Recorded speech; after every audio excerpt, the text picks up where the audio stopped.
சீனுண்ணா, S அது ஏதாவது general instruction ஏதாவது முதல்ல கொடுக்கறதெல்லாம் கொடுத்துடலாம். இப்போ ஸ்டார்ட் பண்ணலாம். நீங்க இல்ல ஒரு நிமிஷம் Nassar the program is going to start in another 1 minute. இப்போ உங்க நான் சொல்றது எப்படி மெயின்டைன் பண்ணணும், அந்த இதெல்லாம் வீடியோ ஆடியோ எல்லாம்.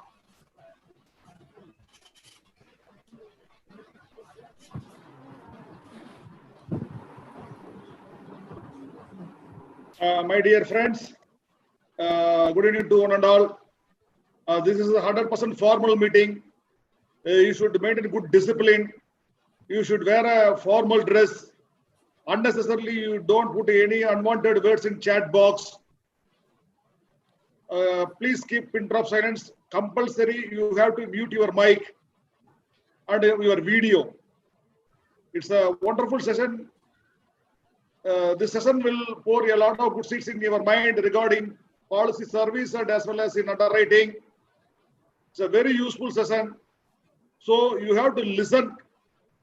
Don't disturb others. That is my humble and sincere request. It's a standing instruction. While watching the meeting, you should wear formal dress. Wearing t-shirt also not advisable. You should have formal dress. This is a formal meeting. To conduct this meeting, Lugi and the organizers took a lot of pain. So realize the situation and wear the formal dress, sit properly and listen to the class. This is not an ordinary meeting. You have to adopt the strict quorum. Decorum is very, very important. Thank you.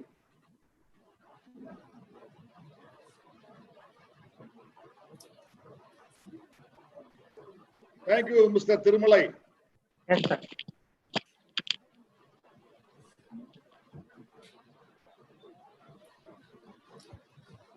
Chiruna 6:30 ಆಯ್ತು. You can call for you can inform Mr. Vikesh. Mr. Vikesh, please try a song.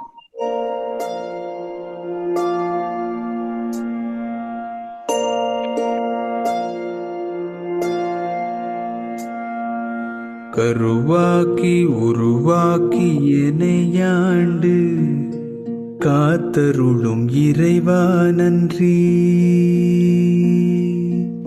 எங்கும் நிறைந்தோனே எல்லை இலாதானே, எங்கேயும் எப்போதும் என் குலம் காப்பவனே.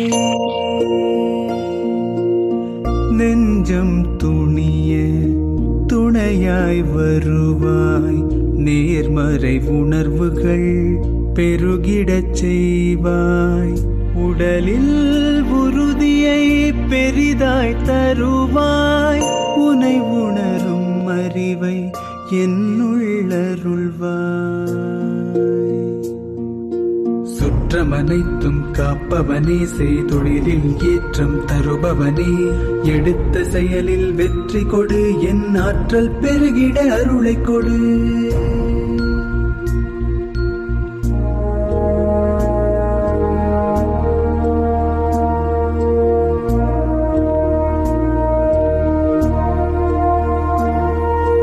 கருவாக்கி உருவாக்கி எனையாண்டு காத்தருளும் இறைவா நன்றி. வல்லமை தந்து நீ வளர்ச்சி கொடு, அகத்திலும் புறத்திலும் மலர்ச்சி கொடு. வளர்ச்சி கொடு, வளர்ச்சி கொடு, வளர்ச்சி கொடு, மலர்ச்சி கொடு.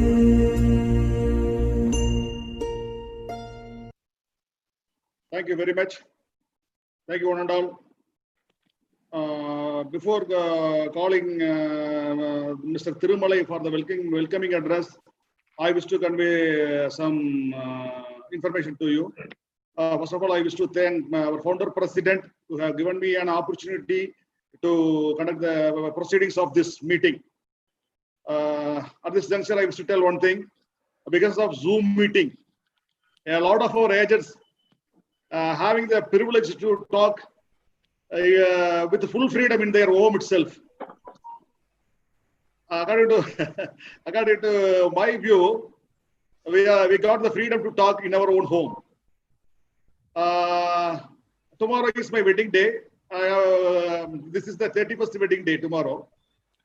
We had an agreement. I had an agreement with my wife. While in home, I won't talk. While go outside, I am having the privilege to talk. But because of the Zoom, now I had a privilege to talk in front of my wife itself.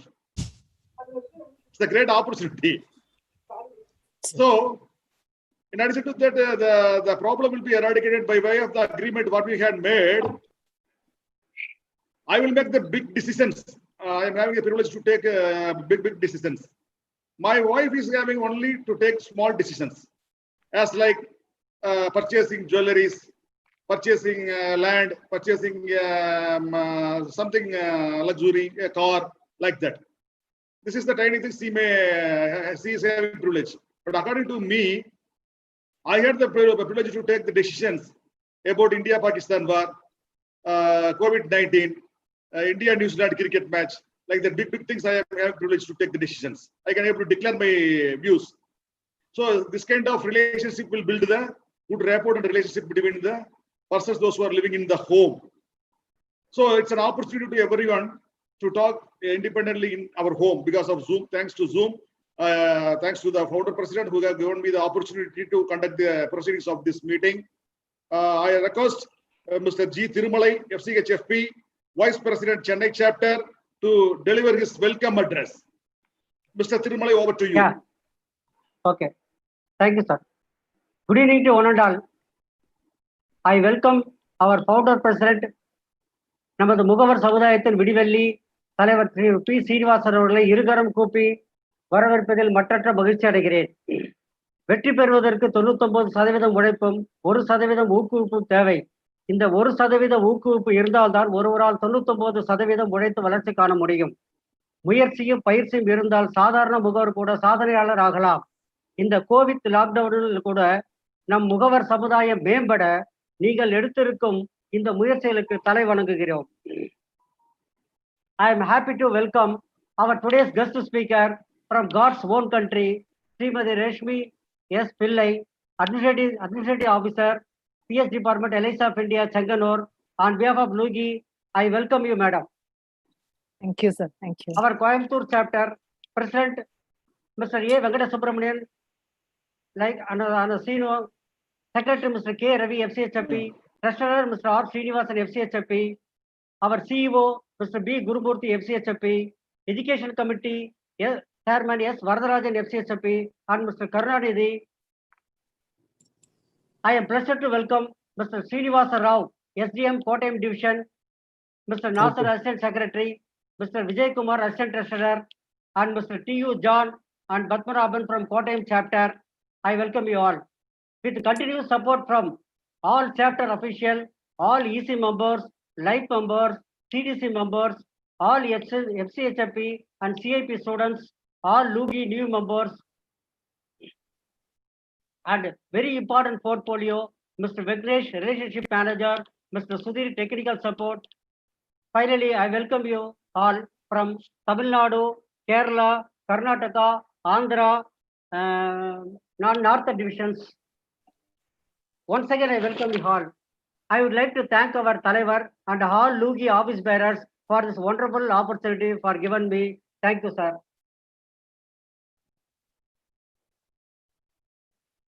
Very good, wonderful welcome address. Thank you very much, Mr. Tirumallai. Thank you. Really, you did wonderfully well. My appreciations to you.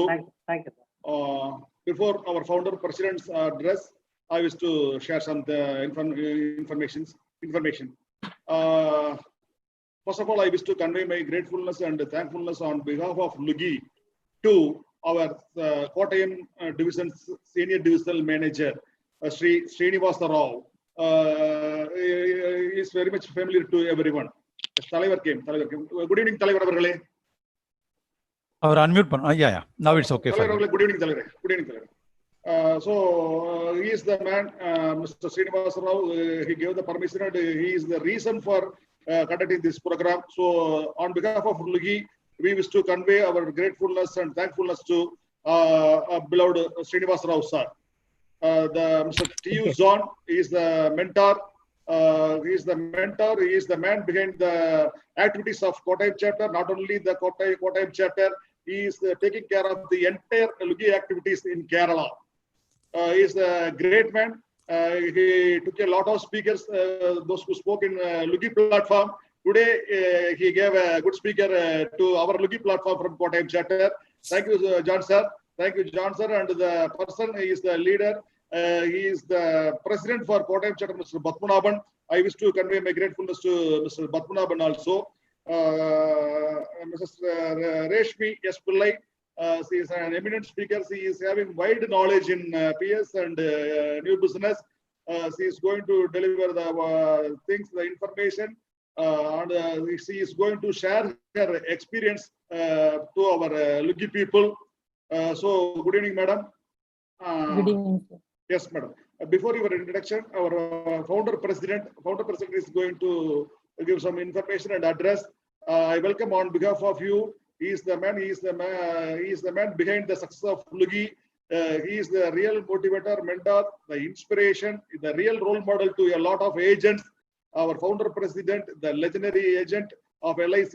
He is a pride to our corporation.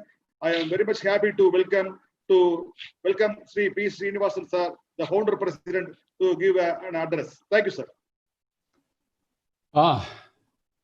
Thank you. வணக்கம். வணக்கம் தலைவரே. மகிழ்ச்சி.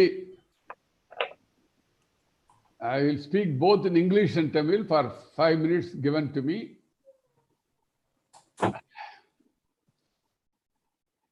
We are really proud of the fact that our members are lucky to get the excellent, valuable input from Mrs. Resmi Pillai. I think she belongs to Chenganur, if I am correct. Am I correct? Chenganur.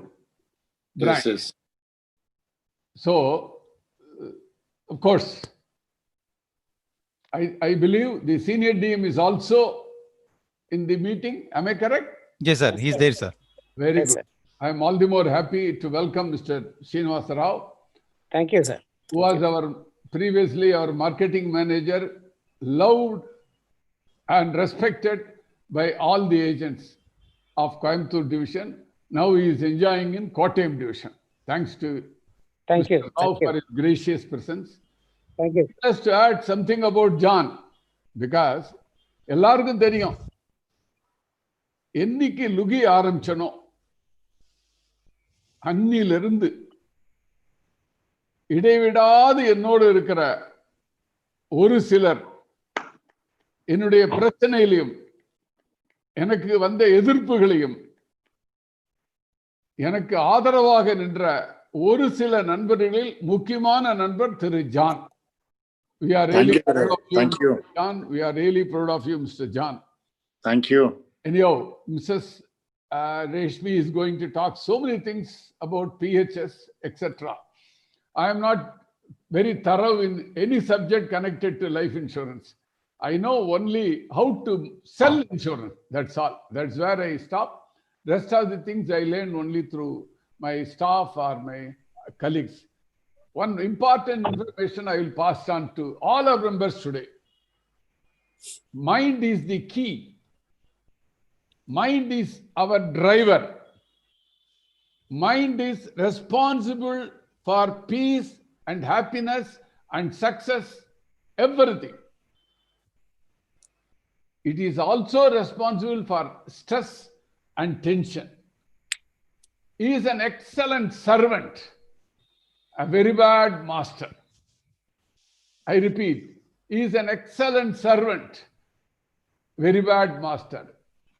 Keep the mind under your control in your anxiety to do more business, especially during this corona period. In your attitude to compete with somebody to do wonderful business, never allow the mind to control you. தமிழ்ல சொல்லணும்னா மனம்தான் சாவி, மந்திரச்சாவி. மனம்தான் இயக்குனர், director, ஓட்டுனர், driver. மனம்தான் நிம்மதிக்கும் மன உளைச்சலுக்கும் காரணம். மனம்தான் மகிழ்ச்சிக்கு காரணம், மனம்தான் நிம்மதிக்கு காரணம், மனம்தான் பிரச்சனைகளுக்கு காரணம். ஆதலால் மனம் ஒரு அருமையான சேவகர், மோசமான முதலாளி. மனத்தை உங்களுக்குள் வயப்படுத்துங்கள், தொழில் உங்களை நேடி ஆசையோடு வரும் என்று சொல்லி வாய்ப்பளித்த எனது பாசமிகு அன்புமிகு தலைவர் சீனுவுக்கும் காரியதர்சி ரவிக்கும் மற்ற அனைவருக்கும் நன்றி நன்றி நன்றி. மிக்க நன்றி தலைவர் அவர்களே. அனைத்திற்கும் காரணம் நீங்கள். எங்களுக்கு வாய்ப்பளித்ததுக்கு உங்களுக்கு நன்றி.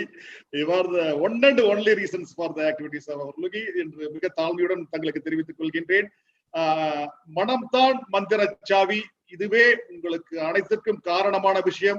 அதை வயப்படுத்திக் கொள்ளுங்கள் என்கின்ற அற்புதமான கருத்து. ஒரு கருத்தை சொன்னாலும், ஒரு வாசகம் என்றாலும் அது திருவாசகம் என்கின்ற முறையிலே அவரது பேச்சு எப்பொழுதும் இருக்கும். இன்று உங்களுக்கு கிடைத்த அற்புதமான கருத்து. இது உங்கள் வாழ்நாள் முழுவதும் பயன்படும். அடுத்த நிகழ்வாக வாழ்த்துறை வழங்க நமது பாசத்திற்குரிய, நமது கோட்டத்தின் அனைவருக்கும் பரிச்சயமான முன்னாள் மார்க்கெட்டிங் மேனேஜர், இந்நாள் கோட்டயம் டிவிஷனுடைய senior divisional manager. He is favorite to all the agents, those who are working in Kottayam division. He is all-time favorite to everyone. I request Mr. Srinivasa Rao to give a felicitations for this August function. Welcome, sir. To you, sir. Okay, thank you, Venkata Subbu. Thank you, sir. Lugis, Jeevatma, Paramatma எல்லாம் சொல்லக்கூடிய தலைவர் Srinivasan sir அவர்களே, வெங்கட சுப்பு என்ற சீனு அவர்களே, ஸ்ரீ ரவி அவர்களே, and Kottayam's pride, Sri T.U. John, and Kottayam chapter president Sri Padmanabhan, Sri Gurumurthy CEO, my dear friend Sri Nazar, and today's speaker Srimati Lakshmi S. Pillai, and all Lugi friends and other relations. Seenu, in his opening remark, he told I gave permission and all. In fact, I always felt that knowledge is something which is to be shared by all. It is not to be concentrated in one person or in one area. It is to be shared by all so that everybody develops in their life. In this aspect, Lugi is one of the organization which works without any profit, because now even in Corona period, what we see, there are organizations or individuals who want to make money out of all these things. But Lugi is one of the organization who gave exposure to all the agents, right from LIC chairman to all executives, and different speakers and different centers are doing fantastic job. So that is why I thought it is better that Resmi's knowledge, already she had a session in Kottayam chapter, that can be shared across all India, so that entire agents community gets benefit out of it, which is the Lugi's declared policy also. Now, as they say, during COVID period, schools are coming to home, because now all are doing schooling in the home using net. Similarly, meeting places now, everybody's home. Meeting is in the home. Now this is going to be the order of the day. Servicing and sales, both are part of the same process. Unless one aspect is missing, the other thing will not come, especially in a long run. It is as if two wings of a bird. Sales cannot exist without servicing, and servicing will not be there if sales does not happen. So both are complementary to each other. So in that sense, this today's class assumes significant for the all LICians, because rules keep on changing. We may learn something, we may get some information at some point of time, but then over the period of time, that rule, that circular, that instructions keep on changing. Especially nowadays, change comes fast. Only change is permanent. So this is all the more important to get refurbished. What is the latest thing? How to excel in activities. So this is one session I thought will be useful for all the people. In fact, TU John only unearthed the potential of Resmi Madam by exposing her talents to the Kottayam chapter, and people attended that day's session, Lugi's session. So I today, one more thing, I'm happy, my earlier branch, Tirupur branch agent, Sri Arumugam, emerged as All India #1 agent with 15 crore premium. So that is a great performance. So I'm all the more happy that my people across there, they are bringing laurels to South Zone and Tirupur branch, because Tirupur is in my heart. Always I look upon Tirupur, whatever, wherever I go, I see what is the performance of Tirupur. So that way, I feel happy to be associated with Lugi, and also today's day, where our friend has emerged as All India #1 agent. So this session will pave way for understanding and clearing so many issues in the minds of our agents friends. My best wishes to this session, and also to Lugi for the wonderful job they are doing. My best wishes. Thank you. Thank you for the opportunity. Thank you very much for the wonderful felicitations, sir. As per your words, your intention is sharing knowledge to everyone is your intention and your attitude. The same attitude is Lugi is having. Our focus is sharing knowledge and pouring a lot of seeds, and we are ready to give the learning matters to every agent. So the attitude is one and the same. Thank you very much for the wonderful felicitations. I request Mr. Sri Reggie Sham Cherian. He is an MDRT agent, executive member of Kottayam chapter. I request Mr. Sri Reggie Sham Cherian to give the introduction to the chief guest of this day. Thank you, Mr. sir. Reggie Sham, over to you. Okay, thank you, sir. Respected Talaivar Srinivasan sir, SDM Srinivas Rao sir, and all dignitaries attending this Lugi's virtual Zoom meeting in A to Z policy servicing. I am really happy and proud to introduce the shining star of LIC Chenganur branch, Resmi Madam, to you all. I am also thankful to Lugi's Central Committee for giving me this opportunity. In my opinion, she is a valuable asset for LIC of India. The people who comes to surrender policies change their mind by her lovable approach and words, continue their policies. This is the kind of people LIC needed. If we ask any doubt in policy servicing, even if she is uncertain about it, she immediately refers the circular and comes up with the solution. She is a graduate in agriculture, joined LIC as an assistant in Vandi Periyar branch of Kottayam division in 1996. She completed fellowship in the year 2005, and she was the youngest fellowship holder of Insurance Institute of India for the year. In 2008, she promoted as assistant administrative officer and joined in Kasaragod branch. She served there in NV department from 2008 to 2011. During that time, more than 3,700 policies completed every year in Kasaragod branch. In 2011, she was transferred to Chenganur branch. Then also she worked in NB department, which she liked very much. The quality that I observed in her was she provides all the help according to her ability for all the agents to complete the policies. In 2015, she got promoted as administrative officer and moved to Tirunelveli division. There she served in P&GS department. She came back to Chenganur branch in 2017, managing policy servicing department very well.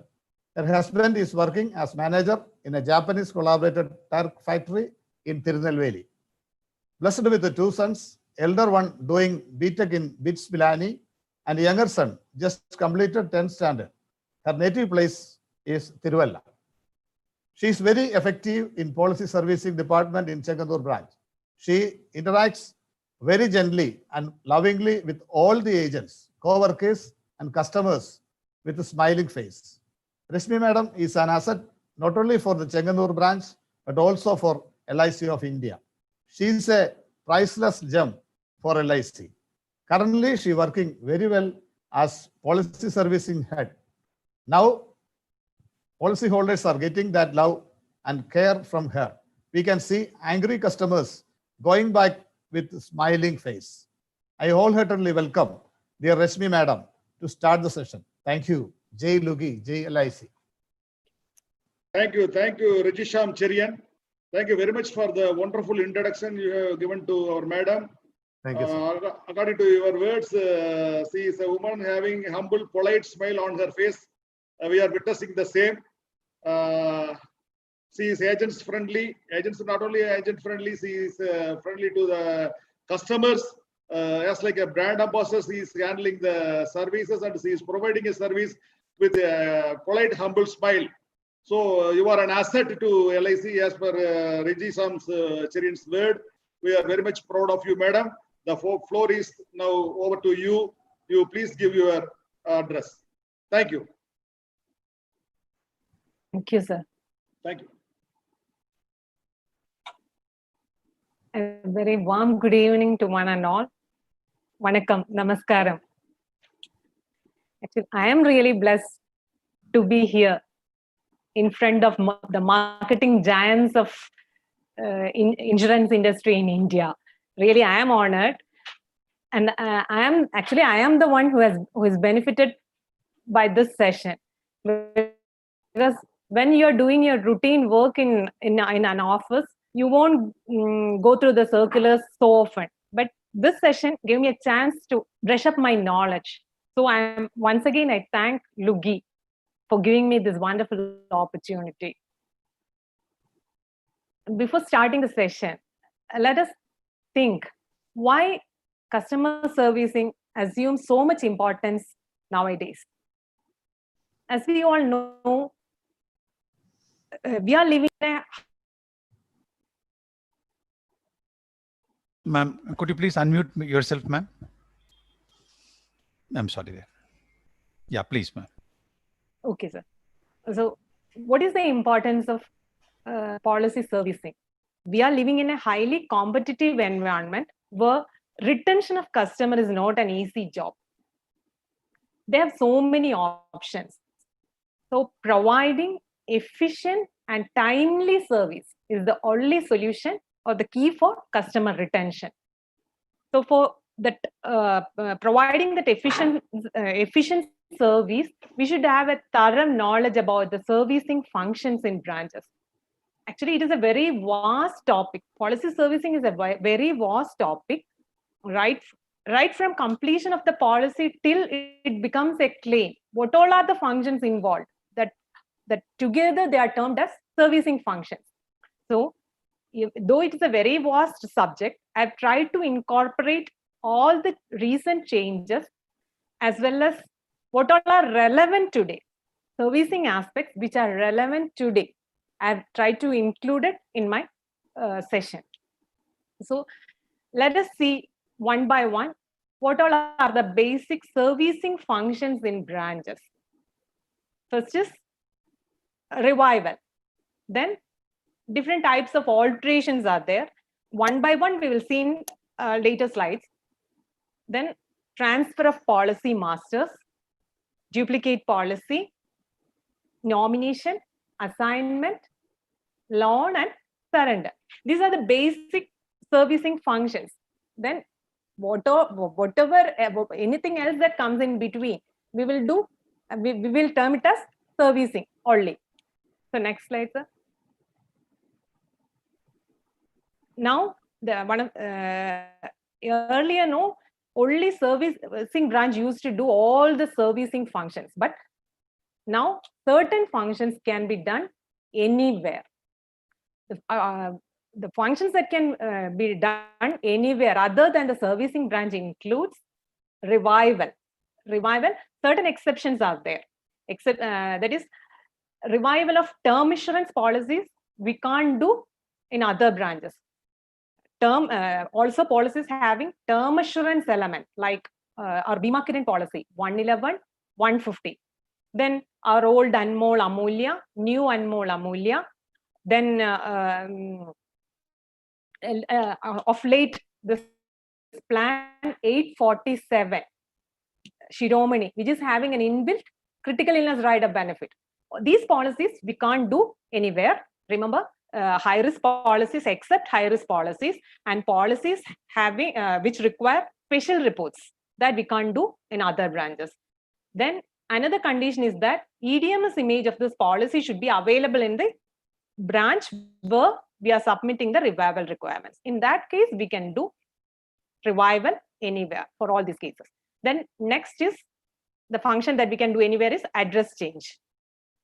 You need to submit a request along with the address proof.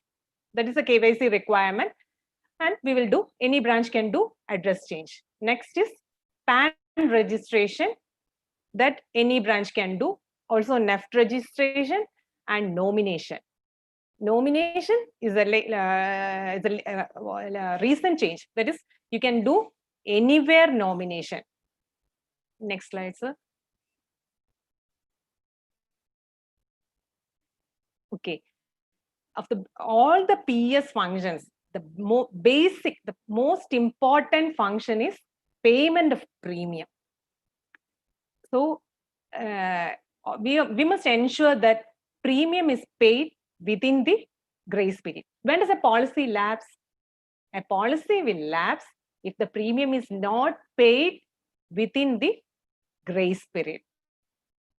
Most of us believe the other way, because we are allowed to remit premium up to 6 months from the date of FUP without any evidence of health. So accepting premium without any requirement in the counter doesn't mean that the policy is in force. We will allow payment, but after grace period, policy is lapsed. This is all the more important nowadays because many restrictions are there for a lapsed policy. Suicidal clause, then rider benefit payment during after grace period, when the policy is in force. All these are affected by this condition that I shall tell you later. So always ensure that premium is paid within the grace period allowed. So for policies issued prior to 1/2/2020, the grace period is 1 month, not less than 30 days. That is, for the except that 9 series policies, 1 month grace period is allowed. Grace period is always counted from the next day of FUP. For example, if the for older I'm saying this pertains to 800 series and policies prior to that. That is before 1/2/2020. For example, if the policy is issued on the 15th of August 2019, the grace period will end only on 15th of September 2019. And so there is clear 1 month you are getting.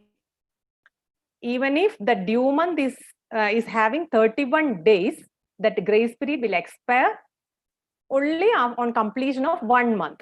And if that day happens to be a holiday, then you can remit the premium without any late fee. That is, grace period will be extended to the next day.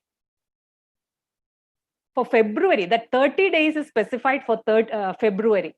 For example, if the policy is due on 2nd of February, then you can remit up to 4th March. That is, you will get 30 days for payment of premium pertaining to the month of February. This is for older policies. But for policies kindly not issued after 1/2/2020, only 30 days will be allowed. So if for a particular month, if the premium falls due on a month having 31 days, you will get only 30 days. So in this case, if 15th August is the due date, you'll get only 30 days. So on or before 14th September, you need to remit the premium. Otherwise, the policy will be lapsed. So payment of premium will be payment of premium after grace period will be treated as revival for, especially I told you earlier, for suicide clause. Previously suicide clause was considered if death occurs within 1 year from the date of commencement of the policy, nothing is payable. That was the old clause. But now suicide clause is that if death occurs within 1 year from, not only from the date of commencement, but from the date of revival or risk. If death occurs within 1 year from the date of revival or risk, we will not pay, we will not admit the claim, but only refund of premium. For example, if the policy has acquired paid up value, then either refund of premium excluding extra or surrender value, whichever is more, that will be paid. And during this, if the policy is revived, even if claim concessions are applicable, rider benefits are not payable. Okay, then we shall move on to the types of revival. That is, if the policy is not paid in time, policy will become lapsed, and we need to do revival to make the policy in force. So what are the different types of revival? First one is ordinary revival, which is the most common type of revival that we are doing. That is, we are paying arrears of premium together with interest and whatever are the evidence of health required, declaration of good health, medical and special reports. We are submitting all the requirements and we are paying the amount in lump sum. And next is special revival.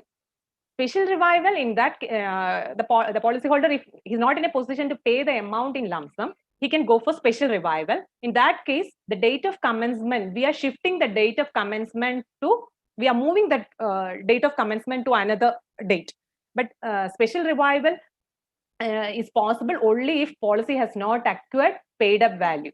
But this we don't need to go more deep into this, because special revival is not permitted for plans issued after 1/1/2014.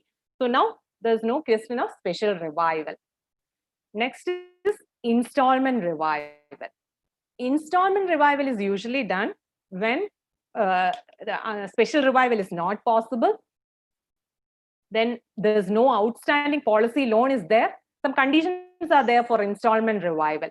The conditions for installment revival is policy should not have acquired paid up value. That is first condition.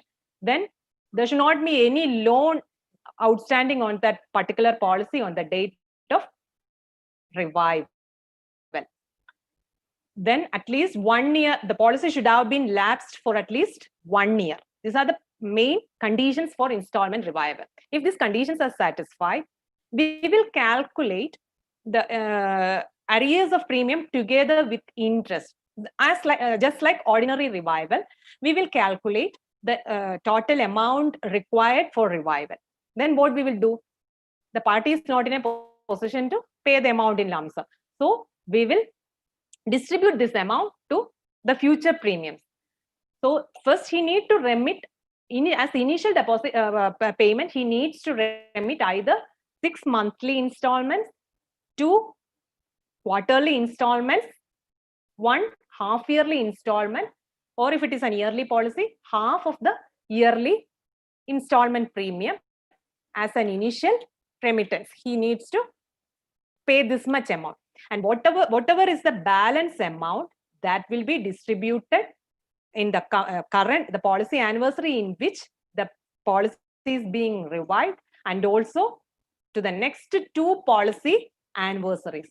So naturally, the premium in the current after revival will be more than the previous premium.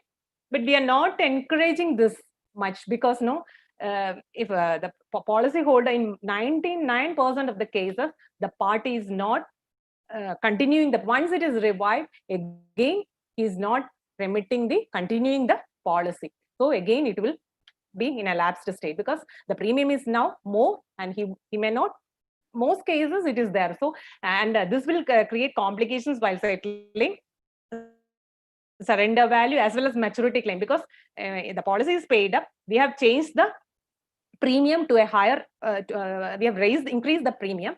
And if had he been continuing, had this policy been, that policyholder been continuing this policy after that term, 2 years or whatever be the term, the automatically the premium will be reverted back to the original premium. But if he is not paying, means there will be complications, and this will create problem during maturity as well as surrender. So in my experience, installment revival always causes many problems. But even as per circular, there is no restriction. Even now it is permitted, and system is also allowing special revival, but we are not encouraging that. The next comes SBCom revival. That we all know. If already an survival benefit amount is due, then we can adjust that amount towards arrears of premium. If at all any balance is required, party can we can submit the difference only. For SBCom revival, we require discharge form, policy bond for endorsement. Then usual, if excess SB is there, we need to refund that excess SB to the party. So NEFT particulars are there required. So then usual, what all are the revival requirements? That also required. So that is SBCom revival. Then loan come revival. If party is not in a position to pay the lump sum amount, and if he is interested to revive the policy, you can definitely tell him to avail this facility, loan come revival, because he can repay the loan in part. Now, even though he is not in a position to pay the lump sum, later on, if he is interested, he can continue with the loan come revival also. So these are the main types of revival, and out of which special revival is now not allowed. Next, general revival rules. So for certain cases, we allow payment of premium, arrears of premium with interest without DGH. What all are the cases that are allowed? That is, if as already I told you, if premium is paid within 6 months from the date of first unpaid premium, we will accept the premium without any evidence of health. That is the first condition, without a revival, without DGH. But that is not allowed for Jeevan Bharati, then our Anmol Amulya Jeevan old and new. Then ULIP health plans, especially cancer cover, after 30 days, that after grace period, I mean grace period, the policy will lapse. So all this waiting period, all the benefits that will be again get deferred. So kindly ensure that for ULIP and health, the premium is for all plans, but I'm stressing because ULIP and health, because of the peculiarity of these two plans, or because of the special benefits of these plans, ULIP and health, kindly ensure the premium is paid within the days of grace period. Then plan 840, this Shiromani plan is having inbuilt CIR, so needs to be remitted within the grace period. Other than these plans, we can pay arrears of premium within 6 months. Okay. Then if premium is paid for 5 years, the party has paid premium for 5 years, and policy is now lapsed. But if he is ready to remit the premium within 1 year, there is no requirement, except this Bima Kiran, again those term assurance policies, high risk policies. Other than high risk policies, we can accept premium without any evidence of health if the party has paid premium for 5 or more years. Again, if endowment policies in the last year of maturity, irrespective of sum assured, irrespective of age, you can revive the policy. That is, if the party is coming up for revival in the last year of maturity of the policy and the policy is lapsed, you can revive the policy without any evidence of health. And auto cover period, naturally, for Bima Gold, then our new Generasha policies, then now Bima Diamond is there. Many policies are having this auto cover period. During this period, we don't need DGH.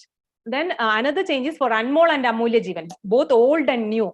Up to 60 days, we don't need evidence of health. So for all these cases, we don't need evidence of health. Then revival on the strength of DGH up to 60 years. For this age restriction is there, see, up to 60 years. That is, if premium is paid for 10 years or half the premium paying term, you can revive, whatever be the sum assured, you can revive on the basis of declaration of good health. Here, if suppose, I'll explain you. For a policy, if the term is 24 years, say for Jeevananand, 149.24, the party has paid premium. If the party has paid premium for 12 or more years, then this condition is applicable. That is what is half the premium paying term, whichever is more. If 10 years not is sufficient, that is either 10 years or half the premium paying term, whichever is more. Then you can revive within 12 to 1.5 years. Within 1.5 years from the date of FUP, you can revive on the basis of DGH. Then we have seen for endowment and the last year of maturity, nothing is required. But for money back type policies, last year of maturity up to 60 years only, you can revive on the strength of DGH. Then endowment 12 to 24 months prior to the date of maturity, you can revive without up to 60 years on the basis of DGH. Then again for Shiromani, up to 6 months. That is during the inception of the policy for 847 as well as 848. That is Shiromani and Bima Shri. The condition was that after grace period, all the revival requirements as per NB underwriting chart was required. But later this was modified, and now for 848 Bima Shri, nothing is required up to 6 months. It is treated just like any other money back policy, and up to 6 months nothing is required. But for plan 847 Shiromani, after grace period up to 6 months, you can revive on the strength of DGH. Okay, the next slide. Then regarding special reports. Special reports, that conditions are somewhat different compared to our NB chart. For rules for calling special reports in for revival, just note if the outstanding term as on the date of revival, when at the time of revival, if the outstanding term is less than 10, more than 10 years, then reports as per similar to NB. We need reports similar to NB. But if on the date of revival, if the outstanding term is between 6 to 9 years, sum to be revived will be taken as half of the actual sum to be revived. What is sum to be revived? Sum to be revived is sum assured less paid up value of the policy. So if the policy has run for 3 years, the policy might have acquired some paid up value. So sum assured less paid up value, that is the sum to be revived. So half of that, take the sum to be revived as half if the outstanding term is 6 to 9 years. And if the outstanding term is less than 5 years, no special reports are required, provided FMR as well as DGH. There is no adverse remark in FMR and DGH. Then no need to call for any special reports. Another thing is validity. That is regarding validity of FMR. That is similar to NB only. 1 year for standard life and 6 months for substandard lives. Except ELISA, the only 6 months validity for standard lives and 3 months for substandard life. And for DGH, 3 months, irrespective of standard, substandard, male as well as female, validity of declaration of good health is 3 months. Okay. And let us see what all are the recent changes in revival. Previously, the policies issued after 1/1/2014, the revival period was only 2 years for non-linked products. And now this has been extended to 5 years. So now revival is, but beyond 5 years, there's no question of revival. For 800 series of policies, after 5 years, you can't revive the policy. So that revival period has been extended to 5 years. And now health and ULIP, 3 years are allowed. Another change, revival after premium paying term is allowed. So we are having limited payment policies. Even certain money back policies are there, limited payment endowment policies are there. Then our old Jeevan Shri policies, many such policies are there. For these policies, revival is permitted after premium paying term, but it's not allowed. It should be prior to the policy term. Revival is allowed after PPT, but before policy term. But 149 and 78 cannot be revived after premium paying term. Then there's revival in the last year of maturity. For policies issued prior to the first refiling date, even though the revival period is 5 years, if we are allowing revival beyond 5 years, but that decision will be taken at divisional office only. DO-DRC will decide that revival decision based on the merit of each case. That is, if the party is submitting a request for revival and the policy is lapsed for more than that is for, except for there are certain exceptions for that too. That is, high risk policies we are not allowing. Only endowment type, money back type we are accepting. So if the party says because of financial difficulties he was unable to revive the policy, he was unable to keep the policy in force, in that case we will FMR is mandatory. We will forward the case with branch in charge recommendation to divisional office. But now there is and DO-DRC will decide each case based on the merit of the case. But another recent change is revival in the last year of maturity for endowment policies lapsed for more than 5 years and sum assured up to 5 lakhs. Endowment policies up to 5 lakhs lapsed for more than 5 years, we can decide at branch level. That is another change. And one more, two more, some other changes are this term assurance policies and policies having term assurance element. We cannot decide at branch. That needs to be forwarded to DO, old Anmol, and the cases which we used to decide earlier in branches. Term assurance element, Bima, Kiran, all these cases needs to be forwarded to DO only now. Then another change is this 827. That is Rakshak, Shila and Stamb, Aadhar, Shila and Stamb, that up to 55 years you can revive without FMR, that is up to 55 years. And cancer cover policy 905, you can up to 30 lakhs, you can revive in branch itself. Okay. Then this is revised revival guidelines in view of COVID-19. First thing is, if the life assured is at present if he is in India, then only we can revive the policy. At the time of revival, if he is in India only, then if he is in India, then only we can revive the policy. Then revival on the strength of evidence of health from any foreign country is postponed till 31/3/2021. That is, we cannot obtain FMR and DGH from a foreign country and we can do the revival. That is postponed till 31/3/2021. And if the life issue is suppose if the party is in India now, he has come to India and he is a permanent or temporary resident of a foreign country other than China, Hong Kong, UAE, Singapore, Bahrain, Qatar, Kuwait, Oman, and Saudi Arabia, we will not entertain the case, and this needs to be postponed till 30/9/2020.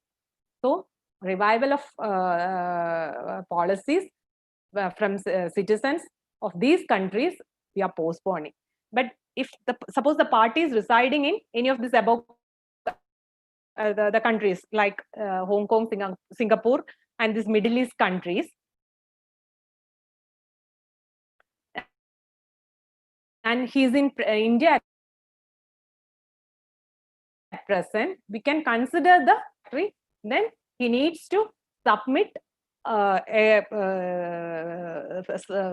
certificate from a physician that the party is not having any symptoms of COVID-19. That is, first is questions to corona questionnaire is satisfactory. Then he needs to obtain a certificate from a physician that he's he's not having any symptoms of COVID-19, and this should be found satisfactory by DMR. So next slide, please, sir. Sir. Okay. Then only standard lives except EMR due to build up to plus 75 can be considered. That is, standard lives only will be considered and not allowed under non-medical. Even if he is eligible, even though he is eligible for NMS, in this special scenario, we will not allow medical. Then regarding resident Indians who have a history of foreign travel after 30 days of first port of entry in India, subject to all answers again. That COVID questionnaire is compulsory for revival. Whether it is a resident or non-resident, COVID questionnaire is compulsory. Again, fitness certificate is required. If he is having a history of foreign travel, fitness certificate is required. Next slide, sir. And he has no, this is important.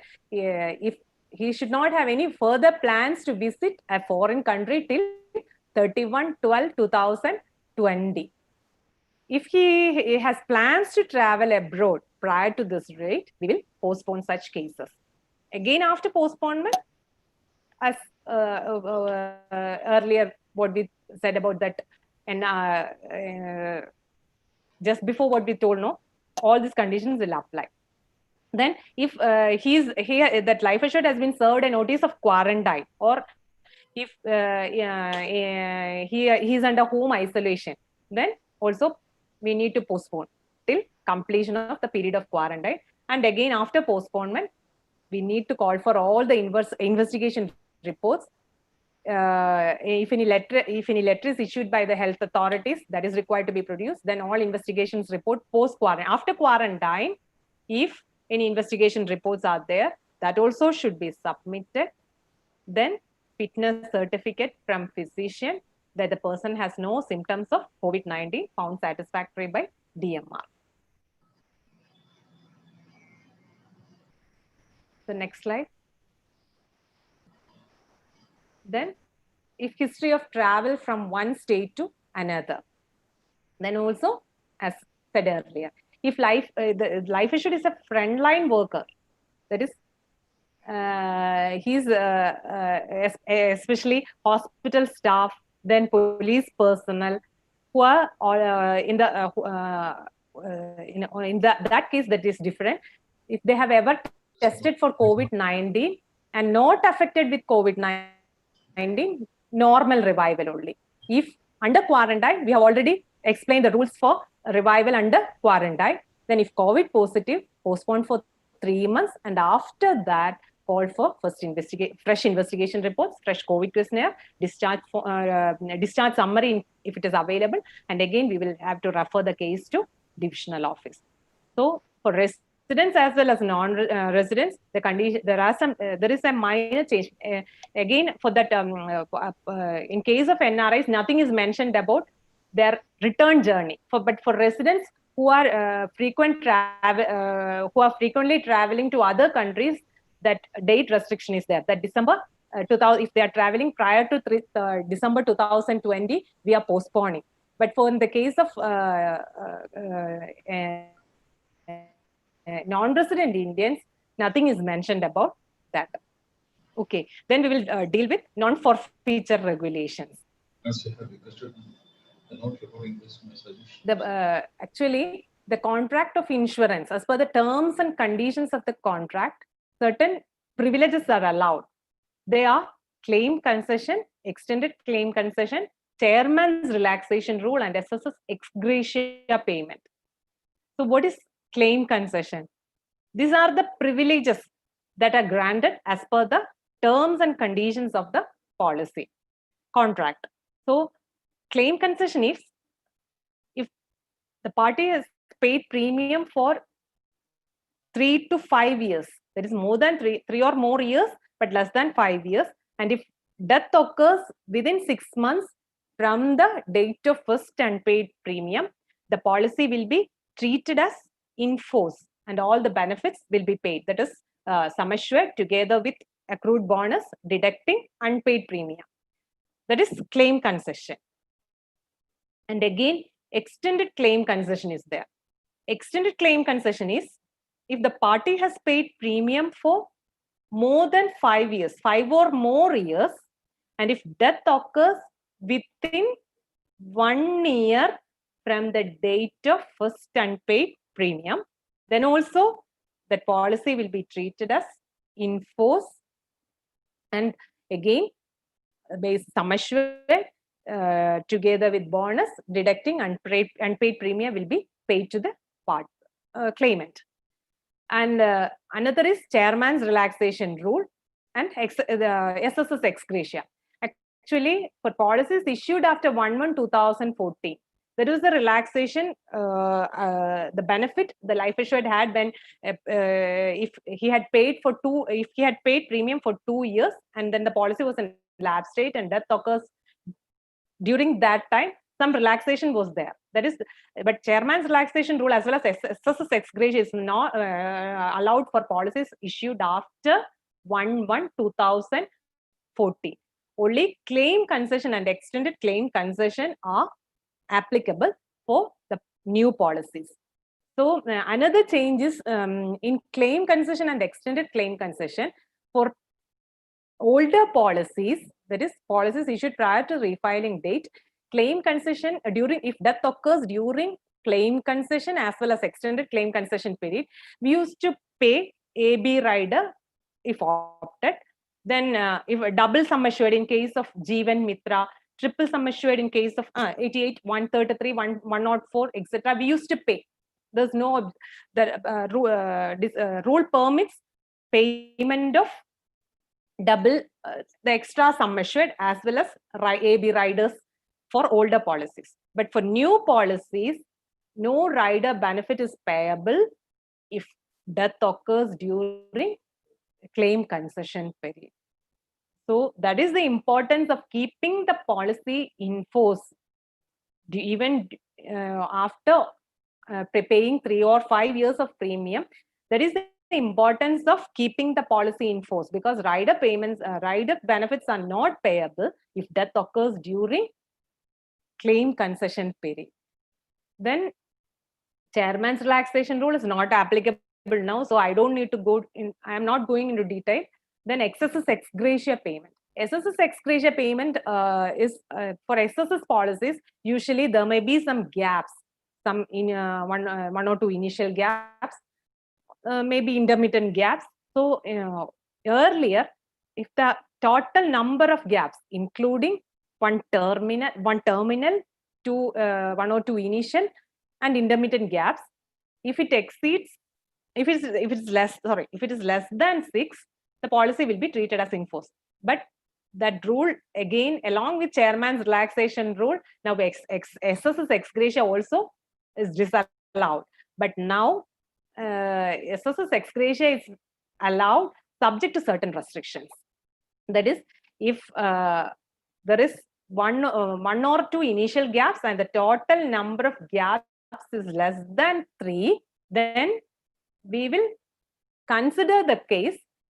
But how? We will have to refer the case to divisional office, and divisional office will put up the case to DODRC, divisional office dispute redressal committee, and they will decide each case based on the merit of the case. They will see whether we have sent premium gap intimation to the PA, whether we are the branches we are following up the gaps with the paying authority.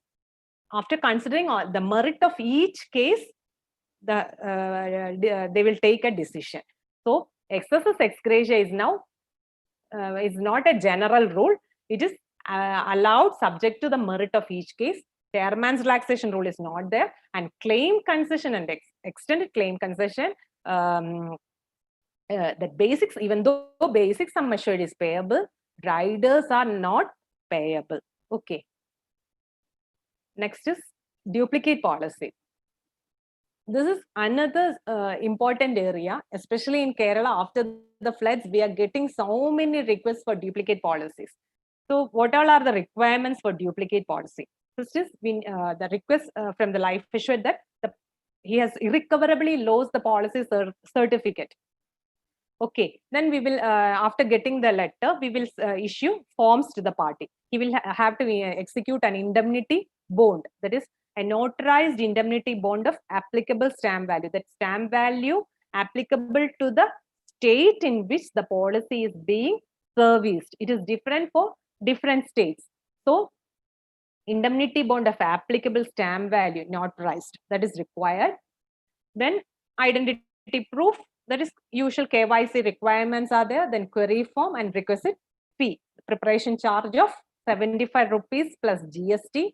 Again, stamp value. Okay, but the thing is, for surrender or maturity, the indemnity form we are executing, that is different from what we are executing for duplicate policy.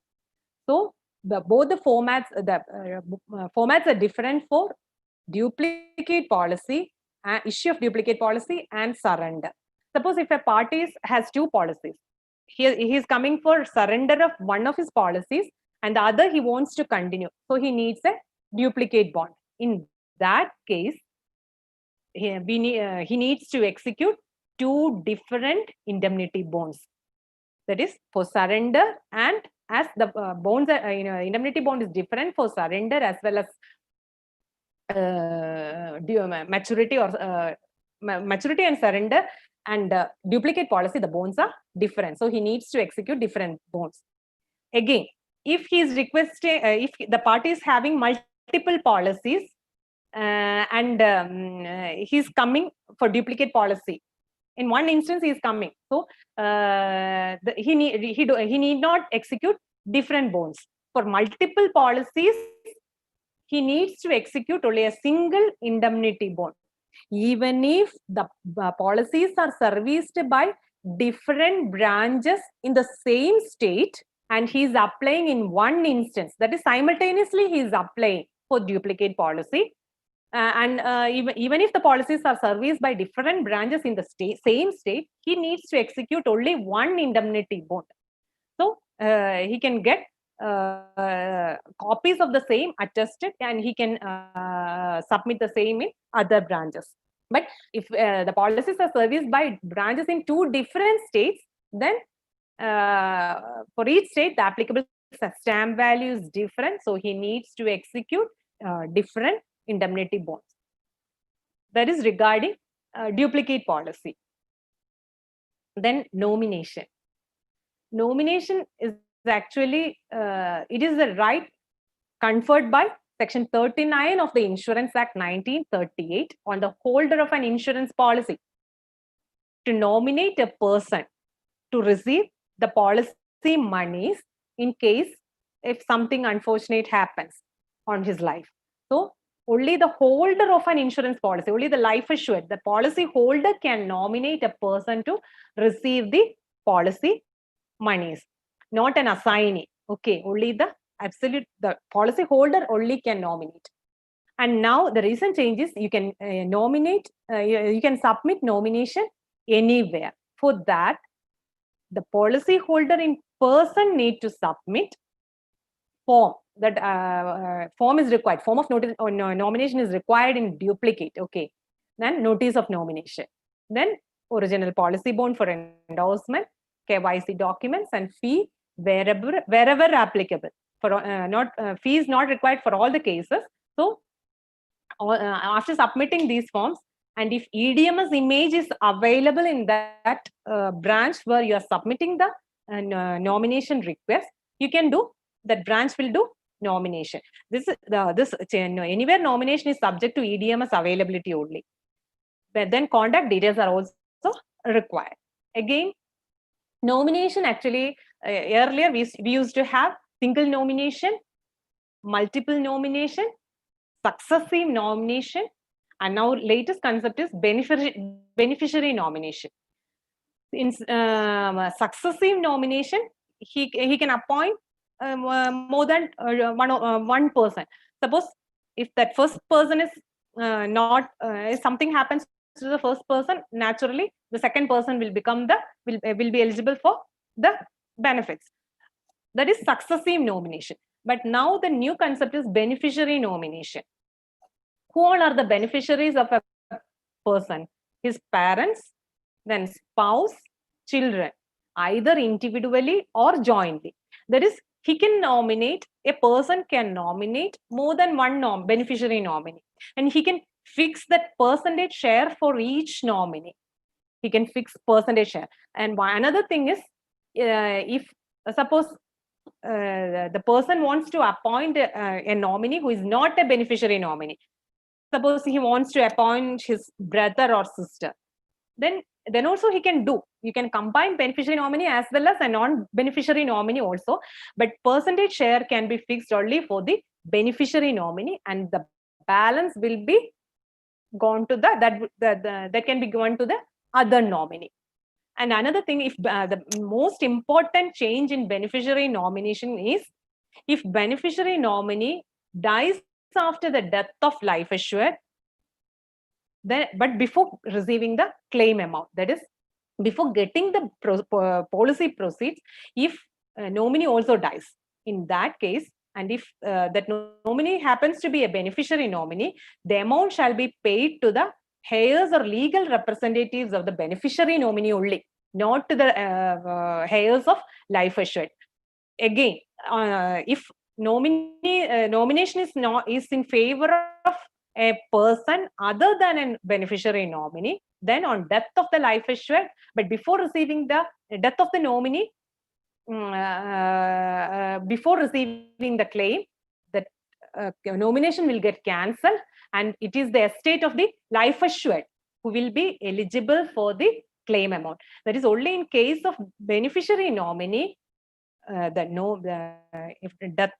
case of death of the nominee before receiving the money, it is the legal heirs of the nominee who are entitled to get the benefits. In all other cases, nomination will get cancelled, and again the benefit will go to the legal heirs of the life assured only. That is the latest change regarding beneficiary nomination. So always ensure that the beneficiary nominees, wherever beneficiary nominees are there, always insist upon nominating your beneficiary nominee. Again, it is your duty to ensure that the title is not open, because always nominate, see, after, if suppose existing nominee is no more, then you educate your customer to immediately nominate another person. So if title is open, it will lead to so many complications for settling death claim. So similarly, for if a child attains, becomes a major, sending reminders to the as per AFM list, we are sending reminders, but it is your duty to ensure that the policies of your customers does not open title. Okay. Next.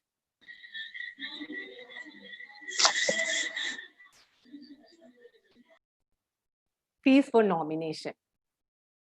Now we are charging fees for nomination. Earlier, we were not as per the this also happened after 2016 only. The fees for nomination is 50 plus GST for policies issued in electronic form, and 100 plus GST for policies issued in other forms. But for certain cases, fees is not required. Example, for first nomination, that is when a child becomes a major, when he completes 18 years of age, then for that first nomination, the other party need not pay any fee. Again, change of nomination after death of existing nominee. For that, you need to pay any amount. Then again, first change of nomination, where sum assured is equal to or less than 75,000, you need not remit any fee. Then again, after nomination, if that existing nomination is getting revived, there's no need for payment of fees. Otherwise, 100 plus applicable GST is required. That is regarding nomination. Okay. So next slide. This is regarding assignment. So we have already seen section 39 of Insurance Act deals with nomination. 39 deals with nomination, and 38 of Insurance Act governs assignment. There are two types of assignments that we are usually doing. That is absolute assignment and conditional assignment. In absolute assignment, or entire title, that interest, that entire title right the party is having on this policy is being transferred to the assignee. Assigner is the life assured. Okay, so that assigner is transferring his entire right or his title in the on the policy to the assignee. Usually, this is done for a valuable consideration only. Absolute assignment is for valuable consideration only. We are transferring the right. After that, the assigner has no right in the policy once it is assigned. Whereas conditional assignment is generally done out of love and affection. In case of conditional assignment, policy will revert back to the life assured on if the life, suppose if the that assigner survives the date of maturity, naturally he will only get the, in case of conditional assignment, the life assured will get the maturity proceeds if he survives the, if he is alive on the date of maturity. Again, if on the death of assignee also, this will revert to the life assured, the assigner.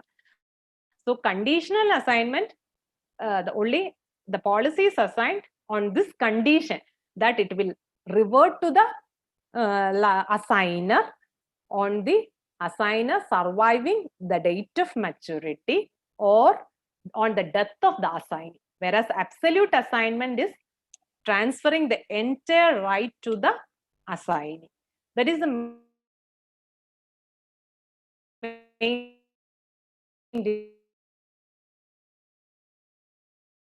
difference between absolute and amendment policy in part. So could you please show the next slide, sir? Of a policy in part, that is, we can fix the share of percentage share of assignment. Percentage of that is, we can mention the amount of that can be assigned, that needs to be assigned. So assignment of a policy in part is allowed now, and another change is assignment shall affect the right of the policy. The value is 5 lakhs, and he's assigning only 2 lakh of that to the assigner is assigning only 2 lakhs. Then amount. If consideration amount is not specified, then it will be treated as assigned wholly. The full amount will be assigned. It will be consideration amount is specified. Then assignment that nominee's right will be affected only to that extent, to the amount that is assigned. Then in case this amendment also allows automatic revocation of nomination. That is, when reassigned, nomination will be revived automatically. That is the amendment of Insurance Law 2000, Insurance Law Amendment Act 2004-15 regarding assignment. Okay, sir. The next most important topic in that is important, and this contains a variety of jobs, that is alterations. alterations are many types. We are daily we are coming up with people are coming up with different types of alterations. Most important are mode change is the most important, most frequent term, sum assured, inclusion of riders, and removal or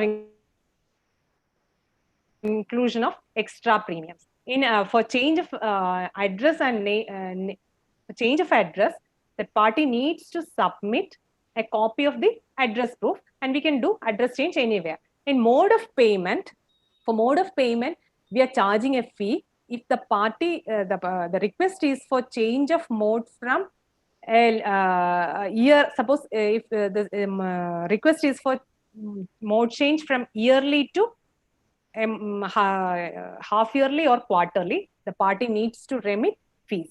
Otherwise, if it is from lower mode, that is from quarterly or half yearly to yearly, no need for payment of fee. So for mode alterations, fees is required only when we are changing the mode from lower frequency to higher frequency, that is more number of payments. In that case, fees is required. Then inclusion of riders.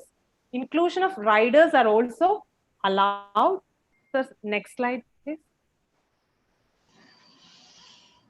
Inclusion of riders, that I will tell you, I have not included in the slide. For new policies, accident benefit and ADDB, AB and ADDB, accidental death and disability benefit, as well as accident benefit, can be included even after inception of the policy. That is,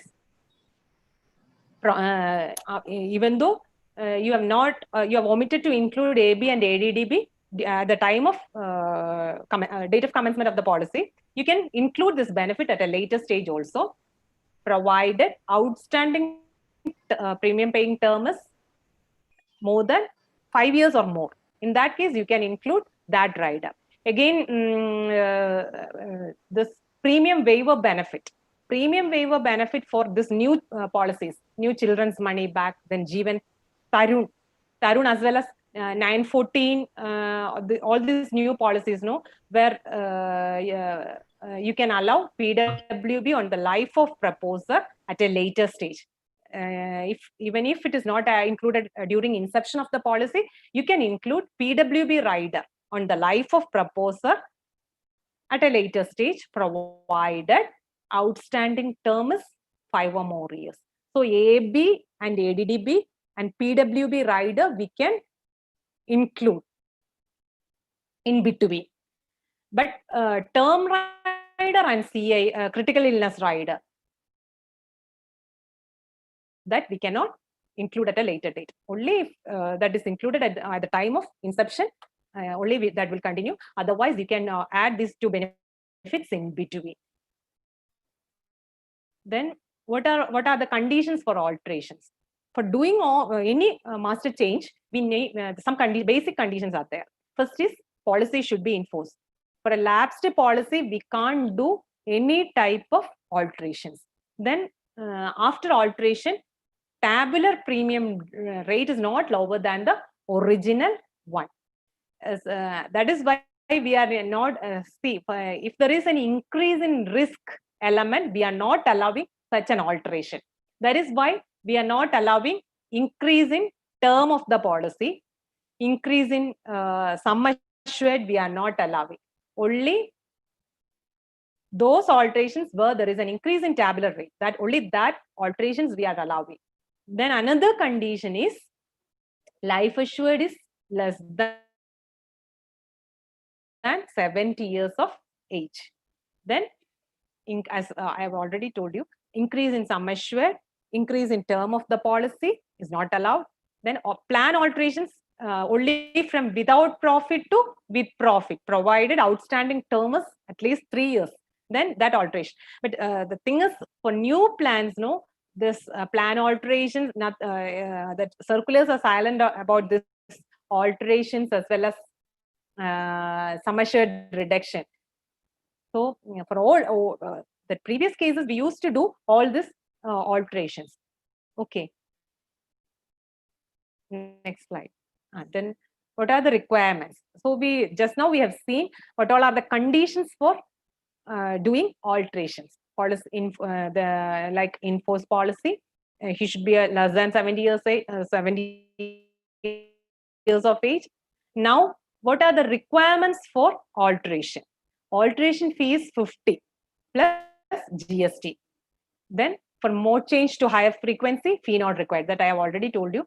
Then no fees for imposing or reducing or removal of extra fees is not required. Then CA's cases, first alteration fee is not required. Then for new policies that I have already told you, AB and ADDB can be included after inception, provided outstanding premium paying term is at least 5 years. CAR and term rider from inception only, and PWB inclusion for plans, children's plans as well as other plans on the lives of minors allowed after inception. Mod alteration, sum assured reduction allowed. That is for new policies also. Mod alteration is sum assured reduction. Okay.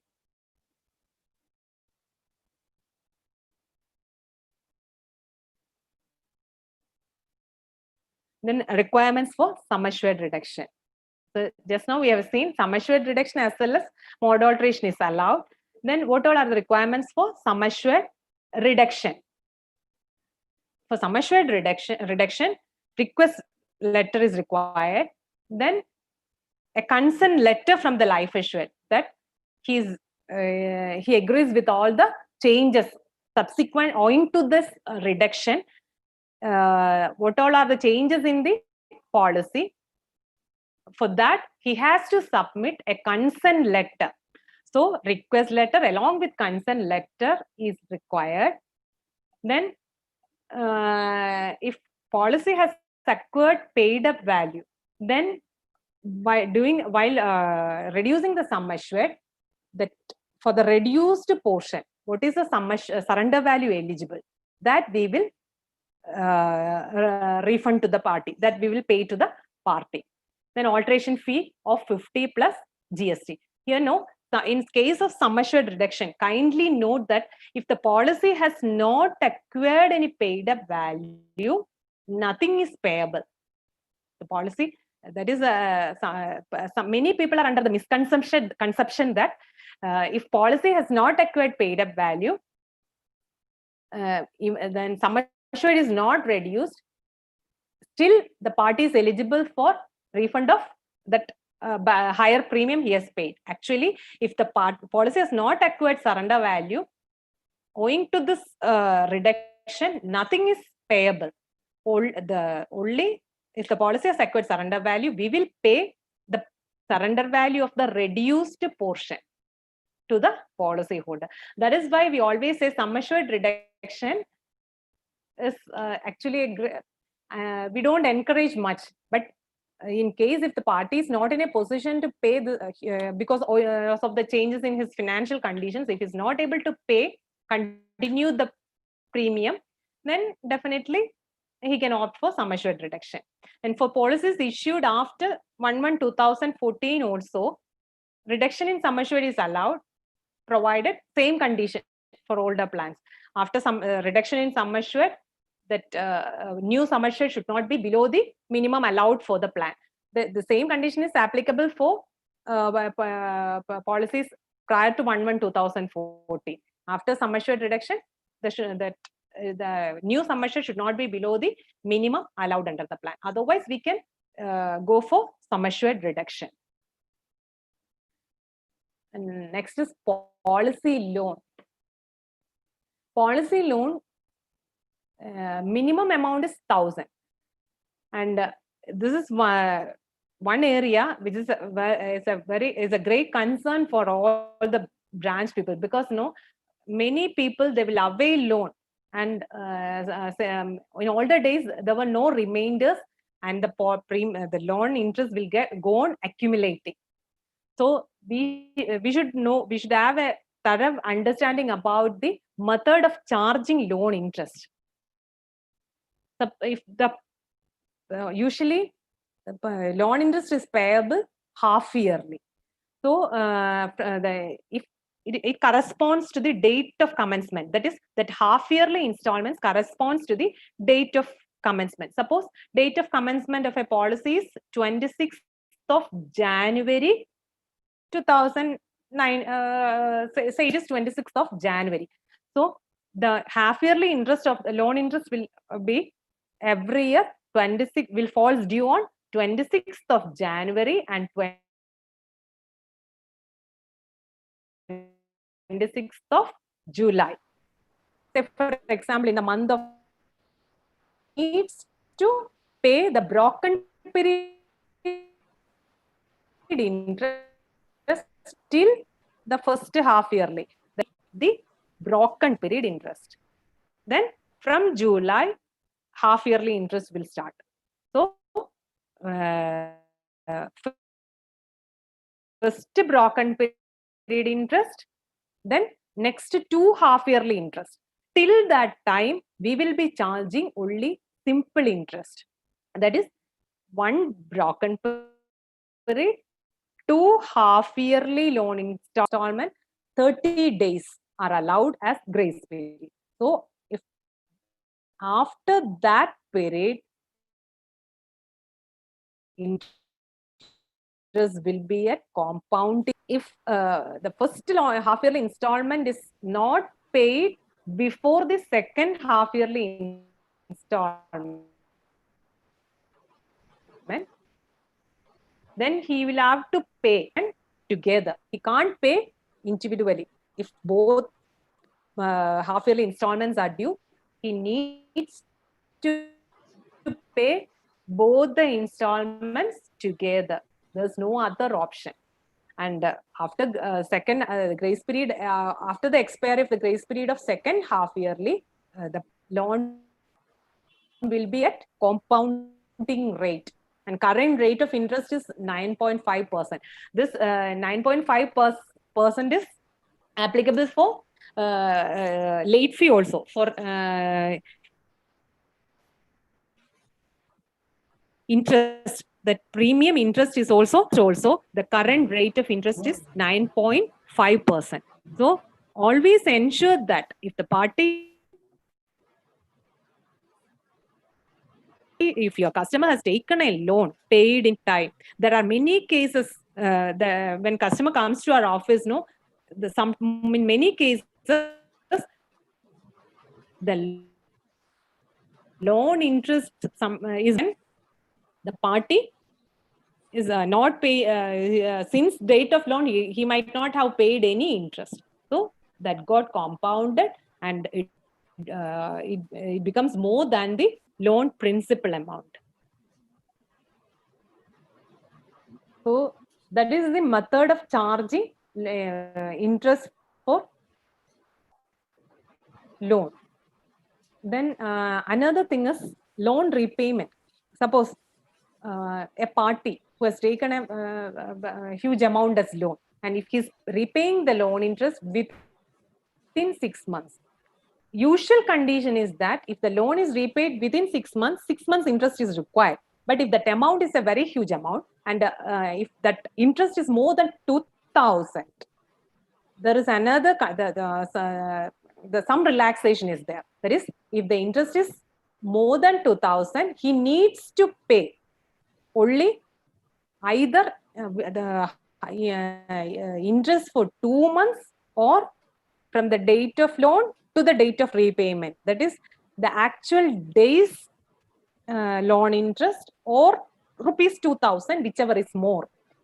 So he need not pay 6 months interest. If the party is repaying the loan amount within 6 months, he needs to pay higher of 2 months interest or actual days interest from the date of loan to the date of repayment, or rupees 2,000, whichever is more.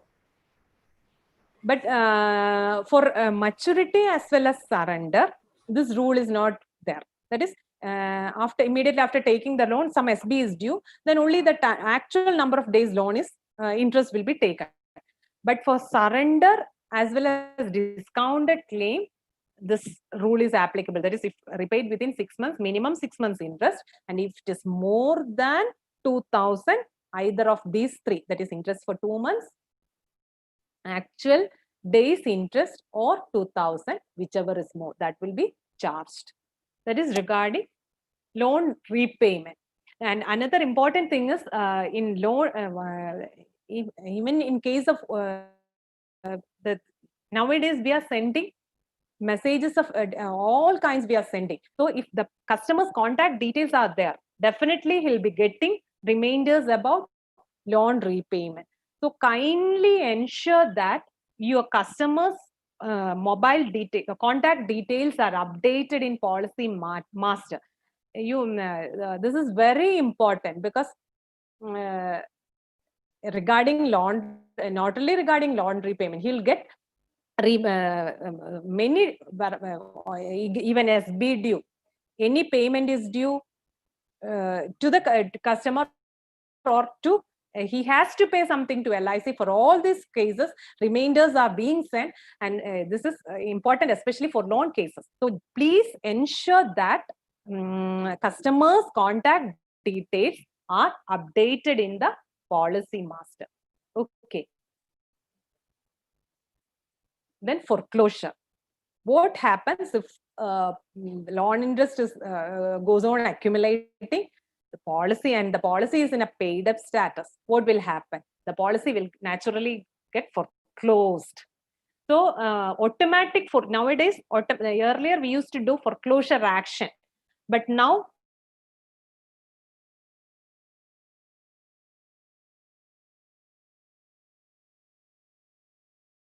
there is automatic for and loan interest will be.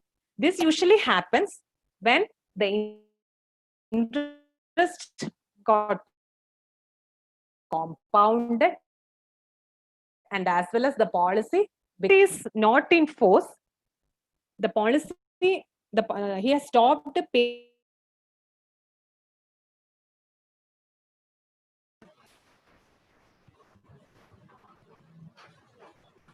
the premium. In that, hello sir. Voice is breaking. Now it's okay, madam. Please continue. 1 minute, sir. Okay. Sometimes voice is breaking. The bandwidth is not in. Okay, madam. Please continue, madam. Okay. Okay, sir. And now is it okay, sir? Now. Yes, madam. Now it is okay. Yes, madam. Yes, madam. Okay, sir. Okay. Okay.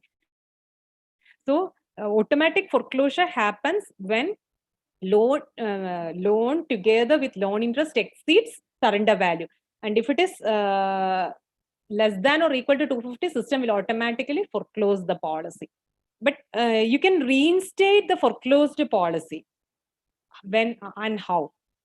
When balance surrender value, that we have not paid off the balance surrender value, and but for that he needs to pay up to date and outstanding loan interest. Then foreclosure also we need evidence of good health. Up to 6 months nothing is required, but beyond 6 months DGH as well as FMR is mandatory for foreclosure, reinstatement of foreclosed policies. And another important thing is request for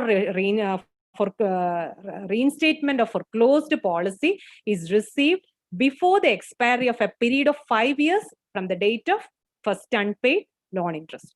If all these conditions are satisfied, then we can reinstate the policy. So he needs to pay all the outstanding and accrued loan interest, and the request should reach us within 5 years, before 5 years from the date of first unpaid loan interest. In that case, a foreclosed policy can be reinstated. That is about reinstatement of foreclosed policies. Then next is surrender. So surrender is allowed when policy has acquired paid up value. Only when policy has acquired paid up value, we will allow surrender. Actually, surrender is it is something which we always discourage, because the very purpose of insurance is being lost when the party surrender the policy. So, but in some cases, if the party insists for surrender, there's no other alternative. We must try to educate them, but because of their financial conditions or something, if they insist for surrender, there's no other alternative. So for surrender, as I told you, surrender will be allowed only if the policy has acquired paid up value. The policies issued prior to 1/2/2020 will acquire paid up value only if 3 years premium are paid. That is for 800 series as well as those policies issued prior to refiling, first refiling. All these policies will acquire paid up value only if 3 years premium are paid. Except single premium, of course, there are exceptions. Generally, 3 years premium are required to be paid for acquire the policy to get for become eligible for paid up value. But for policies issued after 1/2/2000, this is another major change. That is, policies will acquire paid up value or even if only 2 years premium are paid. But for this Shiromani, policy will acquire paid up value provided full premium is paid, and on completion of 1 year, policy is eligible for surrender value. This is a major change regarding surrender paid up value for new policies. Then again for older policies, I told you usually 3 years is required, but for plan 848 Bima Shri plan will acquire paid up value if 2 years premium are paid. Then again Shiromani, I told you, when one full year premium is paid, policy will acquire paid up value. As far as possible, kindly discourage surrender, because the very purpose itself is will be if party decides opts for surrender, then that is loss to the party as well as to the corporation also. So discourage surrender to the maximum extent possible. So next slide. Again, surrender of IPP policies. Individual pension policies are generally of 2 types.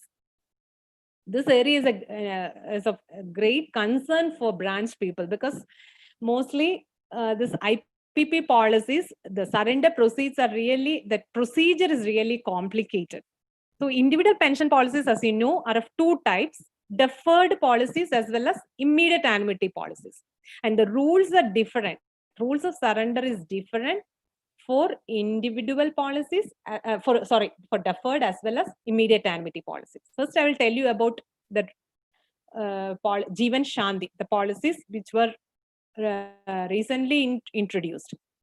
So for Jeevan Shanti, after completion of 3 months from date of commencement or after the expiry of free look period, whichever is later, usually 3 months or after the expiry of free look period, surrender is allowed. But for immediate annuity, allowed only if option F or J has been exercised by the party. And again for deferred annuity, only for option 1, single life and joint life. Option 1 and 2 only surrender is allowed. That is for Jeevan Shanti. But see, for Jeevan Shanti, that gross surrender value factors for the initial 3 years is only 0.75% of the purchase price. So if the party has invested in Jeevan Shanti and if he is applying for surrender, he'll be getting that will be a great loss for him. Then again Jeevan Akshay 6 and modified Jeevan Akshay, that is Jeevan Akshay 6 issued prior to 15/5, Jeevan Akshay with date of commencement after 15/5 as well as modified Jeevan Akshay 6. Surrender is allowed only for option F. For this Jeevan Akshay issued after 15/5/2012, surrender is allowed only if the annuitant is diagnosed of suffering from certain critical illness. And also another condition is if he's shifting to another country, as evidenced by his visa, passport copies, if he's shifting to another country, we will admit surrender. Again, only for some critical illnesses. If he's diagnosed of some critical illness, then only we will admit the claim. That is for cases issued after 15/5/2012. Again, for Pradhan Mantri Vaya Vandana Yojana, 98% of the purchase price we will pay a surrender value. That is for the critical illness that we will allow for the treatment of critical illness or any terminal illness of self as well as spouse. So for this Vaya Vandana also for critical illness of self as well as spouse, and Jeevan Akshay with the date of commencement after 15/5 is allowed only. Kindly note this, all these cases are allowed only if the annuity option is F. Then next is regarding surrender of that surrender before vesting. So some certain deferred assurance plans, deferred annuity policies are most mainly this Jeevan Nidhi 169, 812 and 818 Jeevan Nidhi. Then 803 is our pension plus. So surrender before vesting usually allowed as per the basic product circular plan conditions, but most of the cases surrender is allowed before vesting, or even old Jeevan Nidhi 169 surrender is allowed, but for 114 Jeevan Aadhar 803, 812 and 818 surrender is not allowed even before vesting. For this, these are meant only as annuity, and for these policies before vesting surrender is not allowed. Then for this is regarding deferred annuity. Again for deferred annuity plans, surrender after vesting 97, 115, these are all Jeevan Akshay cases. Jeevan Akshay plans 144, 146, 163, all for these plans, and 189 issued up to 15/5/2012 will be allowed. In the previous slide, I have told you Jeevan Akshay 6 as well as new modified Jeevan Akshay issued from 15/5/2012. Surrender is allowed only for the treatment of some certain critical illnesses. 19 critical illnesses are there. For that treatment only. But for the Jeevan Akshay prior to that, that is issued prior to up to 15/5/2012, surrender is allowed provided option is F. Again, surrender of 189 with the DOC after 15/5. That I told you the previous slide, sir.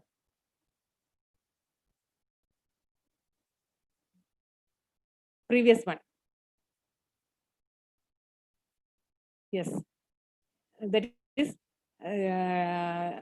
deferred plans.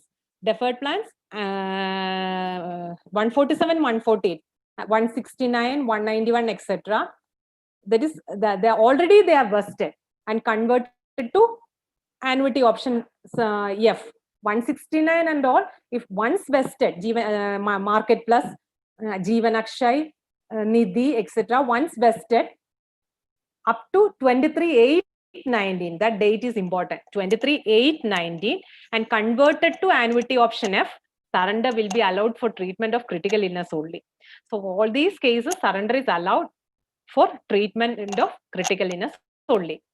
Whereas again, deferred annuity plans 803, 812 and 818, pension plus as well as Nidhi, vested between 5/12 to 8/19, both inclusive. Again for treatment of critical illness only. Next slide, sir.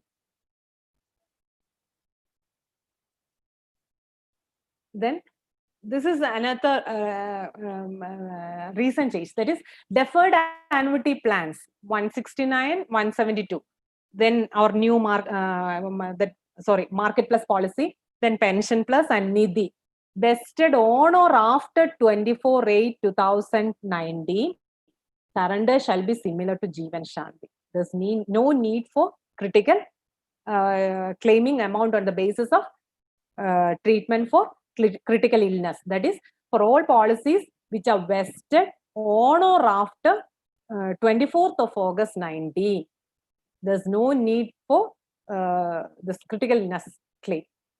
Again, Aadhar, Sarida and Jeevan Vishwas, 114, 117, after vesting cannot be surrendered. So for some policies, before vesting cannot be surrendered, and for these policies also, even after vesting, surrender is not allowed. Then Varishta pension, surrender before 15 years, allowed for treatment of self and spouse only. Again, Pradhan Mantri Vaya Vandana also for treatment of self and spouse only. 98% will be of the purchase price will be paid. This is regarding surrender of IPP policies. So new market plus policies as well as Jeevan Nidhi and all, vesting after 24/8/19, surrender shall be similar to Jeevan Shanti. That is, after vesting, after 3 months, can claim surrender value. But again, that will be a surrender will be a loss, definitely a loss to them. Okay, sir. Then what all are the requirements for IPP? Many cases are coming up in branches because the requirements for critical illnesses are: first is a written request for surrender, specifying the illness and all. They need to submit a written request. Then certain forms are available. That is, annuitant statement is required regarding the nature of his illness. One prescribed pro forma is there. He needs to complete and sign it, annuitant statement. Then his medical attendance statement is there. Hospital treatment papers also required wherever necessary. Again, claim after when the party submits all these requirements, the branch in charge has to write a report, that is critical illness report. That is also required. So all these forms needs to be forwarded to IPP cell for availing surrender value on the basis of critical illness. So once they admit the claim, they approve the surrender request, then we will call for all the surrender forms, KYC document. And most important thing is, before forwarding this request and medical papers, we need to obtain a consent from the annuitant. That there is a we can generate a quotation through EFIP, that present surrender value of that policy. So get it signed by the life assured, and we need to forward this surrender quotation generated through EFIP, along with other medical requirements to that should be routed through divisional office only. So again, another important area is surrender reinstatement. Reinstatement of surrendered policies. Many inquiries are coming regarding surrender reinstatements. Kindly note that for policies issued after 1/1/2014, surrender reinstatement is not allowed. Only for policies issued prior to 1/1/14, surrender reinstatement is allowed. For surrender reinstatement, the conditions are request from the life assured within 6 months from the date of surrender. From the date of surrender, he should submit the requirement within a period of 6 months. Then net surrender value together with the interest at the rate of current rate is 9.5% per annum, compounding half yearly from the date of payment of surrender value to the date of repayment. That is, the amount might have he might have received the amount already. So from the date of surrender to the date of repayment, he should pay interest at the rate of 9.5% compounding half yearly. Minimum interest, 6 months interest is required. Okay. Then production of evidence of health. Here, for surrender reinstatement, DGH and FMR is mandatory. We call for DGH as well as FMR. Then, if any loan is outstanding at the time of surrender, interest up to the last due date prior to reinstatement is also required. So surrender is allowed for older policies subject to all these conditions. Then what are the plans for which, next slide, sir, for which surrender reinstatement is allowed? So next slide, please, sir. Sir, okay. Surrender reinstatement is not usually for our conventional endowment money back. For these policies, surrender is reinstatement is allowed. But kindly note that for many plans, surrender after reinstatement after surrender is not allowed, especially ULIP, annuity plans, then plans having health benefits or Jeevan Asha, Asha Deep, all these plans having health benefits, surrender is not, reinstatement is not allowed. Then plans providing guaranteed addition, 112 and all, providing guaranteed addition throughout the term of the policy, we cannot reinstate. But policies providing guaranteed addition for a certain period in the initial years and thereafter bonus, such policies can be reinstated. That is, if the policies provides guaranteed addition or during the initial years only, and after that bonus for the remaining term, such policies can be reinstated. Then plans providing SB for life, that is Jeevan Rekha 152. Every 5 years, we are paying the survival benefit. Again, 178, Tarang. These policies cannot be reinstated. Then plans having extended coverage, Bima Kiran, Bima Gold, Jeevan Anand, we cannot reinstate. Then the plans where death benefit is higher than maturity proceeds, Jeevan Mitra, double cover as well as triple cover. Then 168, Jeevan Anurag, Jeevan Chaya, for all these policies where death benefit is higher than maturity benefit, we cannot reinstate the policy after surrender. Again, for 165, recently one inquiry came about 165 plan. For 165, in the plan condition itself, it is mentioned that surrender, reinstatement after surrender is not allowed. So, for all these plans, reinstatement is not allowed after surrender. For other cases, reinstatement is allowed subject to the other conditions I mentioned in the previous slide. Okay. Next is income tax deduction from insurance claim payments. Income tax deduction. Actually, Section 10 of Insurance Act 1961. Section 10 is Section 10 of IT Act 1961 deals with tax exempted income. What all payments are exempted from the purview of income tax. And Section 1010D is an important section of Section 10, Income Tax Act, Section 10. That is, Section 1010D exempts any income received from an insurance policy from the purview of income tax. So Section 10 deals with 1010D deals with exempted income. But there are certain policy proceeds which are not exempted under Section 1010D. Let us see one by one. Payment is not exempted. Where if the policy is issued prior to 1/4/2003, there's no need to deduct tax. So till 1/4/2003, there's no need to deduct tax. But if the policy is issued between 1/4/2003 to 1/4/2012, where annual premium is more than 20% of the sum assured.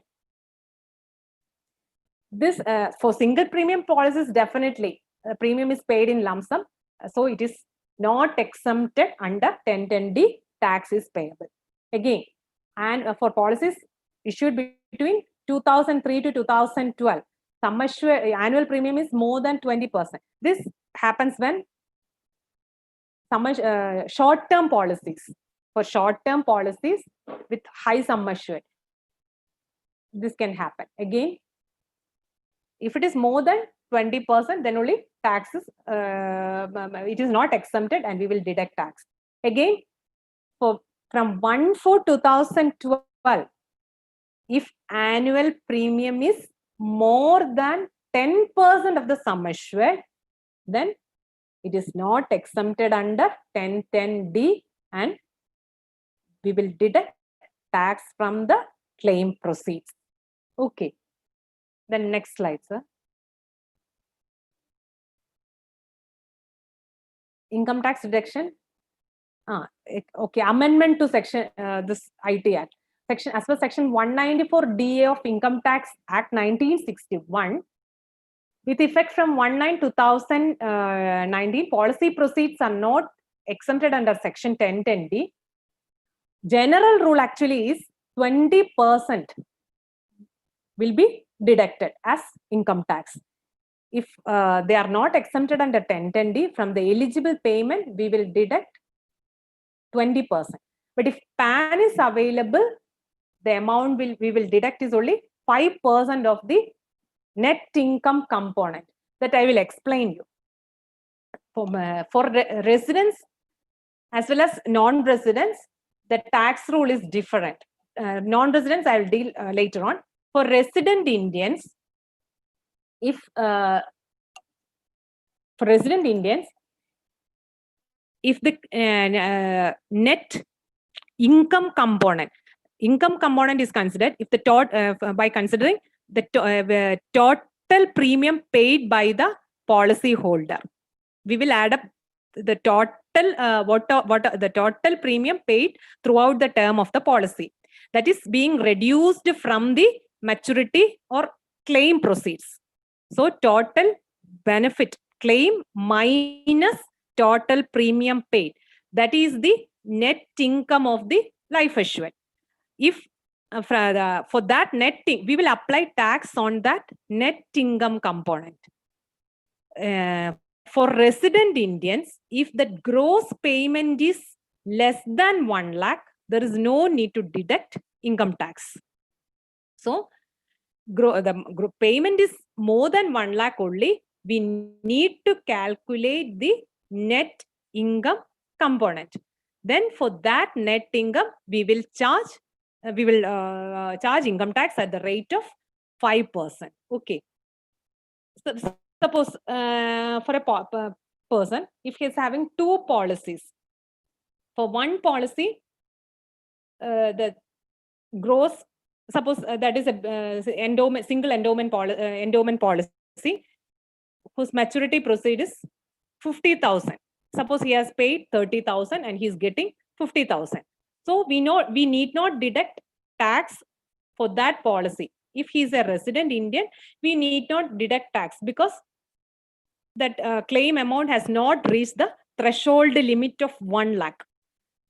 Again, in the same financial year, if he is getting a maturity or claim proceed for a policy which is not exempted under 1010D, again another single premium policy, say for example, or a ULIP, single premium ULIP, then for that, if his net gain is not net gain, if his that aggregate benefit he is getting is 70,000. So previous policy, his benefit is 50,000, and for the second policy in the same financial year, he is getting 70,000. So cumulative claim he got is the gross payment he received for the financial year is 1,20,000. So it exceeded the threshold limit of 1 lakh.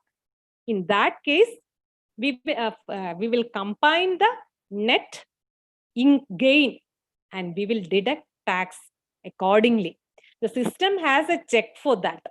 In the same financial year, if the cumulative payment exceeded the threshold limit, the system, there is a system in the check in the system itself. So tax will be deducted. Again,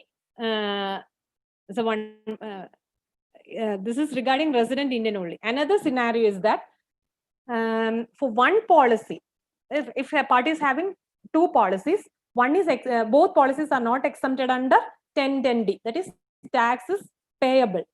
For one policy, if policy surrendering means definitely usually he'll be surrendering the policy at a loss only. There will not be any income component, because whatever he's getting may be lower than what he has paid in case of surrender.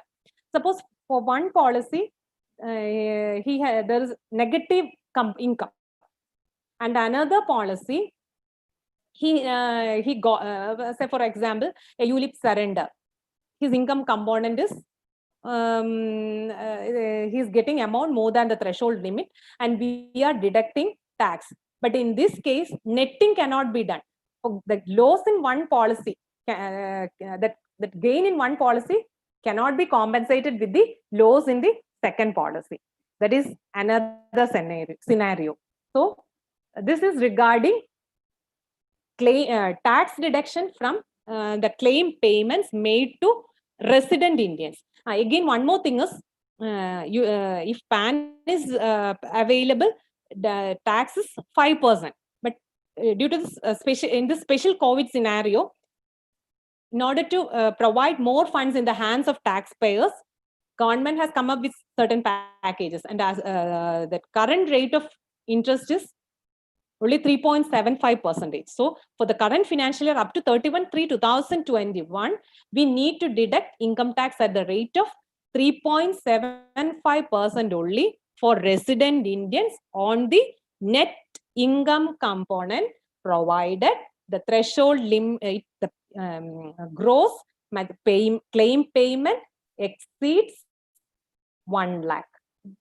Hope this is a bit complicated case. The next is income tax deduction for NRIs. We have seen for resident Indians, the tax rule applicable is section 194. And for non-resident Indians, it is entirely different. For non-resident Indians, the applicable section is section 195 of Income Tax Act. Okay, that definition. Who is an NRI? An individual will be treated as NRI if he has stayed outside India for 182 days or more during the previous financial year, or stayed outside India for 365 days or more during the 4 preceding years, and stays outside India for at least 60 years during the preceding financial year pertaining to the date of payment. All such persons will be treated as NRIs. And in the last budget, that 182, there was a change. Once that 182 days was reduced to 120 days, but that decision has been deferred, and the status quo prevails now. Now also 182 days or more will be treated as an NRI. And next slide, sir. This is regarding income tax deduction from the claim payments of non-resident Indians. So again, for them also, for this NRIs also, if the policy proceeds are not exempted under 1010D, then tax will be deducted. The main difference here is, here there is no threshold limit. For resident Indians, there is a threshold limit of 1 lakh. Only if that claim exceeds the threshold limit of 1 lakh, we will deduct tax. But for non-resident Indians, there is no such threshold limit. Then only eligible amount, the tax will be deducted from the eligible amount. Again, eligible amount is gross payment reduced by premium. The gross benefit he is getting less the total premium paid during the policy term. That is the eligible amount. So for that eligible amount, tax will be deducted. Then for non-residents, another thing is the tax at source will not be deducted where taxability status as per Double Taxation Avoidance Agreement Treaty, that I will tell you, is that taxability status if is a country other than India. If as per DTA, that taxability status is a country other than India, then no need to deduct income tax. Actually, double taxation avoidance agreement, DTAA is a treaty Government of India has entered into with other countries. So if as per that treaty, if for the resident of that particular country, whether temporary or permanent, if his taxability status is that country, we need not deduct tax. But if taxability status is in India, then we need to deduct tax as per that section, as I already told you. So the rate is 30.9% of the eligible payments. Recently, that has been changed. I've actually this figure, the circular came in June. I think from the 2nd June. 2nd June, the rate has been changed. So, if the applicable tax, the taxability status is India, we need to deduct tax, and the rate of tax on the eligible, that is net payment, is actually up to 50 lakhs of gross payment. 50 lakhs or less, that figure is 31.2. Kindly correct it, because the 30.9 is the old rate. For the current financial year, the tax rate is 31.22. That is for payments up to 50 lakhs. Then from 50 to 1 crore, it is 34.32. Again, more than 1 crore, 35.88. So the rates I have mentioned pertains to previous financial year. Now the circular came in June only, that for the current financial year, actually these deductions, tax rates, everything is based on, is as per the directive of Finance Ministry only. All are based on the tax laws. We don't, the rates, everything is as per the Finance Ministry, that directive of the Finance Ministry. Central Board of Direct Taxes issues instructions based on that. So the current rate is this. Hope that though, even though this income tax deduction for residents and non-residents, it's a bit complicated topic. That is what I feel. It's, if you're not dealing with these things daily, you know, it's very difficult. I hope I'm able to. Yes, madam. Proceed, madam. No problem. Okay, sir. Okay. Now, how many slides are there? How many slides to be communicated? Over. Okay. Yes, sir. This is the final slide, sir. This is regarding non-resident taxation. Anything in conclusion, madam? You want to say something?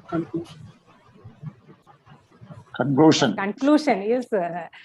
The only, sir. I think question answer session is there. I think. Yes. Okay, I will take care of that.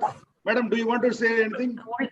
Only thing is, in this highly competitive environment, be updated with the recent changes happening in our industry, because the customer has so many options. If he's not satisfied with us, he will definitely leave us. So to provide efficient service, we need to be updated, and that's all I need to say. Okay, wonderful. Thank you very much. Thank you very much for the wonderful sharing, madam. It's a wonderful session, very useful session. Janaranchakamo, Pato, Atamo, Talamo, Illamal, the real information what required to each and every one agent. You have covered a lot of areas. You leave nothing regarding duplicate bonds, regarding revival, regarding nomination, regarding surrender, regarding assignment, regarding alterations, the rules regarding sum assured reduction, reinstatement, income tax laws. A lot of the information which required to each and every agent was communicated and narrated by you in a wonderful manner. I wish to tell one thing. Instead of borrowing the knowledge, you have to gain by way of learning. Because of this session, we learned a lot of important information through you. We are very much grateful to you. While starting your talk, you had told that to handle the recent scenario, you have to be updated. You should have adequate knowledge regarding service. With the sales and service is playing equal 50-50% role. Sales after service is very, very important. A customer, while entering into our office, is a customer. While getting the service and going out, he will be the friend of us. So service is very, very important. In addition to that, to satisfy a customer, we have to provide quality, updated service to him. By way of his satisfaction, he will become he will introduce another customer. Sometimes he may take some additional policies in his family itself. So we have to well versed in providing service. We should have adequate knowledge. Because of this session, you have given adequate information, clear information, wide knowledgeable information you have given to each and every agent. This is a wonderful session. We are very much grateful to you. We are very much grateful to John Sir, Batmanaban, our Senior Division Manager, Srinivasa Rao. Thank you very much, madam. Thank you. Now the question and answer. Karunanidhi, are you ready? MK? MK, unmute, please. Unmute பண்ணுங்க miss Karunanidhi. ஆனா நீங்க slide போடுங்க mister Vignesh. I'm loading it. Just a minute. Our Educational Committee Co-Chairman, Mr. M. Karunanidhi, will handle the question and answer session. Over to Mr. Karunanidhi. Next.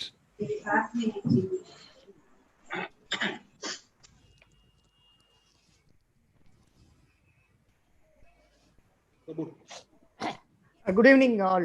Good evening, madam. Good evening, sir. I think we have a fewer number of questions. Anyhow, let me start. Madam, first question is that I think you have already covered. Anyhow, some of our members have asked this question. I repeat it.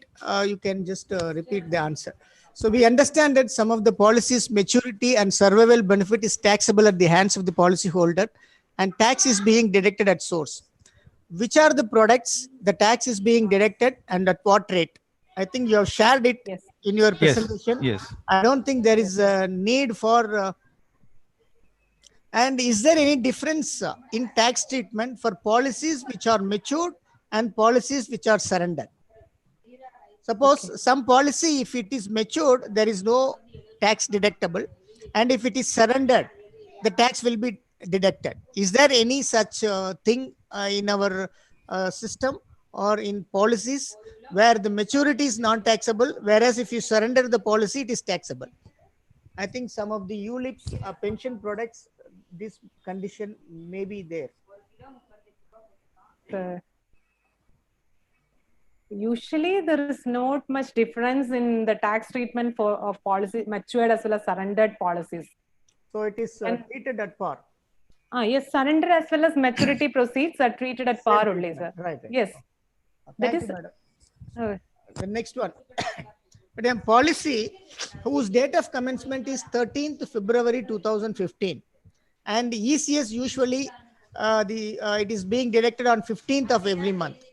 Is it possible to change the ECS premium date, deduction date from 15th to 17th of every 7th of every month? So there is an option in PS module to change the debit date for ECS policies. So there is an option. When should the request be given for change of option? Say if this month premium is deducted on 15th, and or 16th or 17th, if we give the request for switching the deduction date from 15th to 7th, will it happen next month or subsequent month? Sir, I have done 2 cases. Okay. That is after paying the premium. That is after 1 week only that system allowed the payment. Actually, I don't have a clear idea about when we can do. But I've tried for 2-3 days, and after 1 week, I was able to do the RFM. And immediately I sent a mail to Nash Sender. And next month, automatically that got corrected, and he was able to that change that. But 15 days gap, but I'm not sure about that. That's why I can't say. But the system is allowing debit date change. Okay, But change of yes, that is ECS allowed. premium date is possible. Yes, that is possible, sir. Okay, thank you, madam. Thank you. The question number 3. So when a policy is submitted for surrender, the member says that it takes 7 to 10 days time to make the payment. That is transfer the surrender value to the customer. But if the same customer applies for a loan, it happens within a day or 2. Why there is a delay in surrendering the payment? Probably maybe to discourage the customer to surrender the policy. There may be a phone call from branch office to the customer and ascertain the need for surrender. Yes, so sir. discourage them to surrender. I think that could be the reason. And Yes, if you just come out with the answer, so that member will be very happy. I absolutely agree with you, sir. Because loan, when a party comes for loan, he is in urgent need of money, and we will settle it immediately. Surrender, I already told, the purpose is of insurance is our aim is to keep all the policies in force to provide insurance coverage. Ours is in insurance industry. Surrender is what the least we encourage. Yeah. So definitely, in order to discourage the customer only, we will keep the policy. Then now that exit interview procedure, as you said, no, that exit interview procedure is there. We will educate him that need for insurance. That is why the treatment of loan and surrender are entirely different, sir. Okay, there is a valid justification in the delay of payment of surrender value, which needs to be accepted by all of us. Next.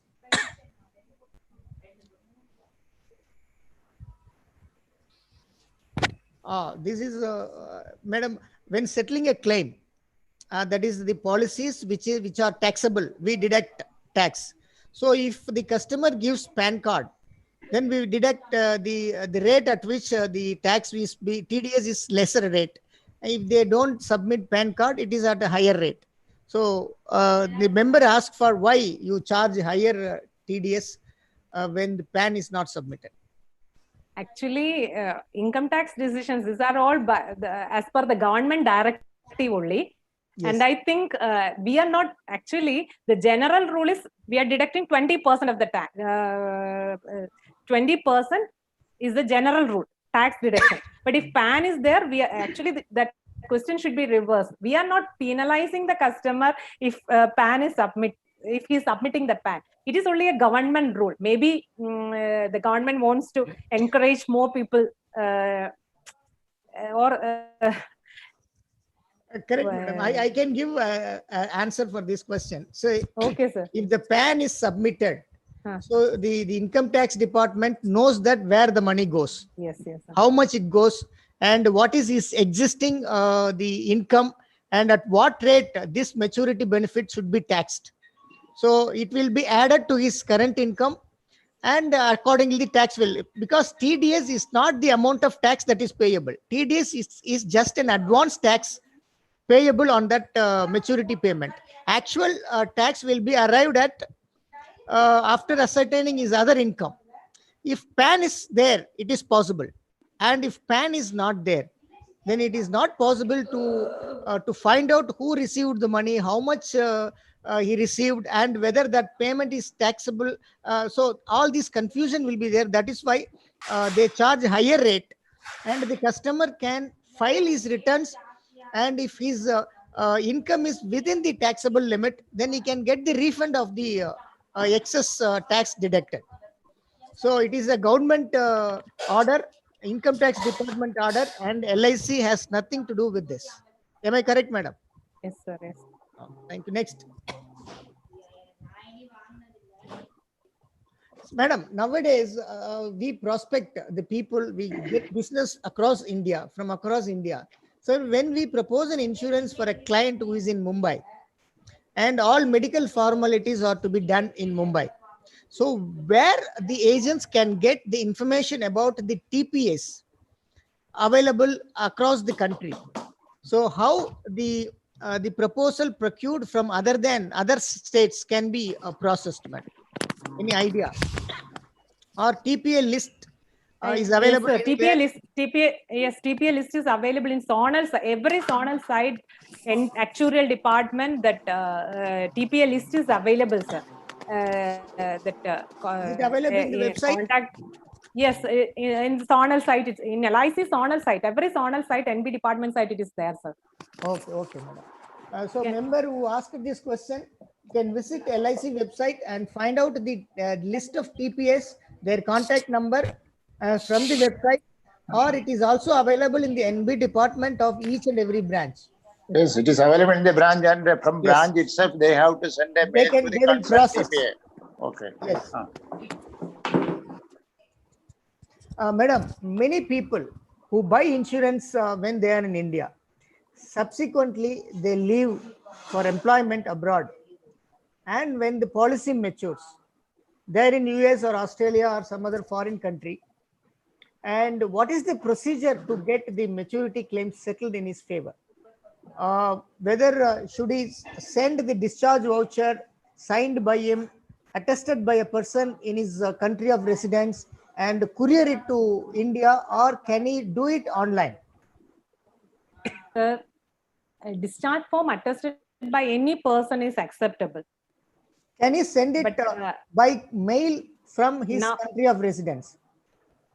Usually, for that, I think claims department, for each division, the practice is different.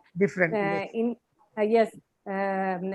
I think some, I'm being in PS department, I can't, and the practice is different. But nowadays, due to this COVID, in this particular scenario, we are accepting the soft copies.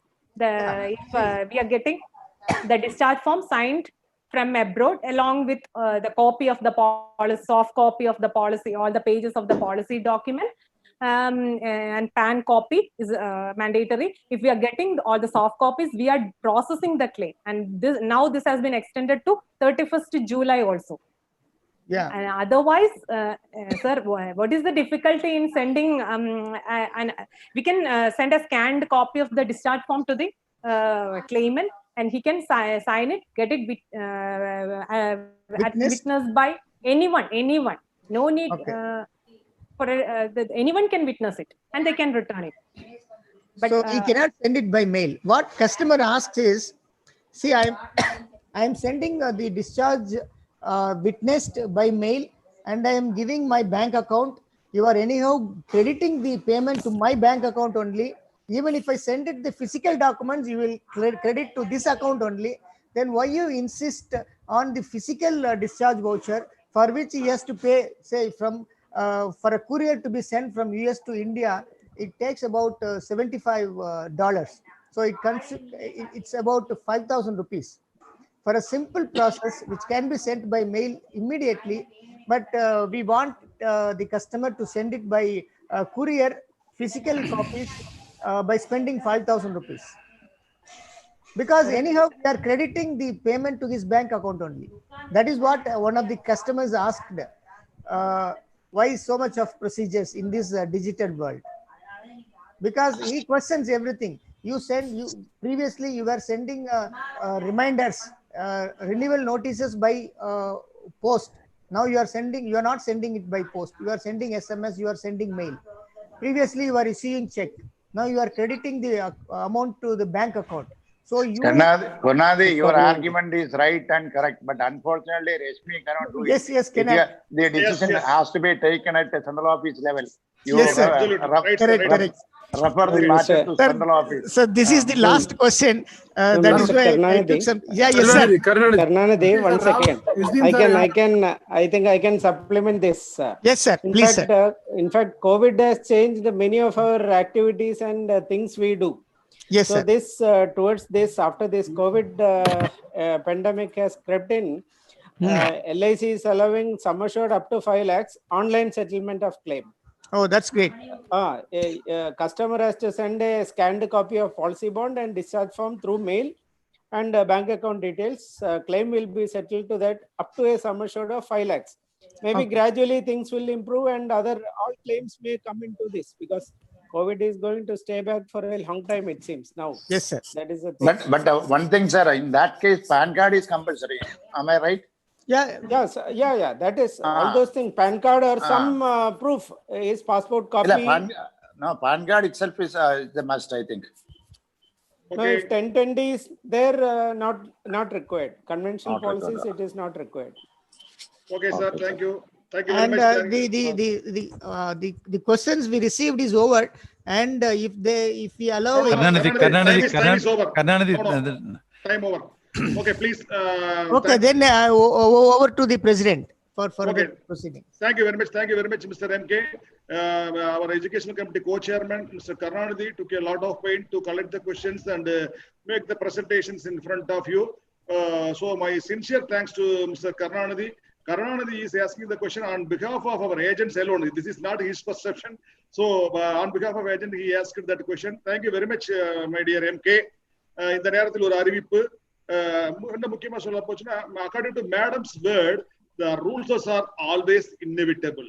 If you adopt the rules, nothing will be wrong. So we have to adopt the rules and we have to enjoy the comfort. So if the situation is inevitable, we have to face the matter. நம்ம வந்து அந்த ரூல்ஸுக்கு பழக்கப்பட்டவர்களாக நம்மை மாற்றிக்கொள்ள வேண்டும் என்பது மேடத்தோட கருத்து. அரிய கருத்துக்களை பதிவு செய்த மேடத்திற்கும் நன்றி. ஒரு அனௌன்ஸ்மெண்ட் பாத்தீங்கன்னா, நாளை இப்ப நீங்க பாத்துருக்க ஸ்லைடு, நாளை மாலை 7 மணிக்கு சென்னை சாப்டர் நடத்தும் தலைவர் நமது ஃபவுண்டர் பிரசிடென்ட் அவர்கள் கலந்து கொண்டு 6:30 ஓகே 6:30 செக்ரட்டரி ஜெனரல் சொன்னது போல நாளை மாலை 6:30 தலைவர் அவர்கள் நடத்தும் இவ்வளவு நாள நடந்த கூட்டங்கள் முகவர்களுக்காகவும் முகவருடைய அறிவுக்காகவும் முகவருடைய தொழில் திறமை வளர்த்துக் கொள்வதற்காக நடந்த கூட்டம்.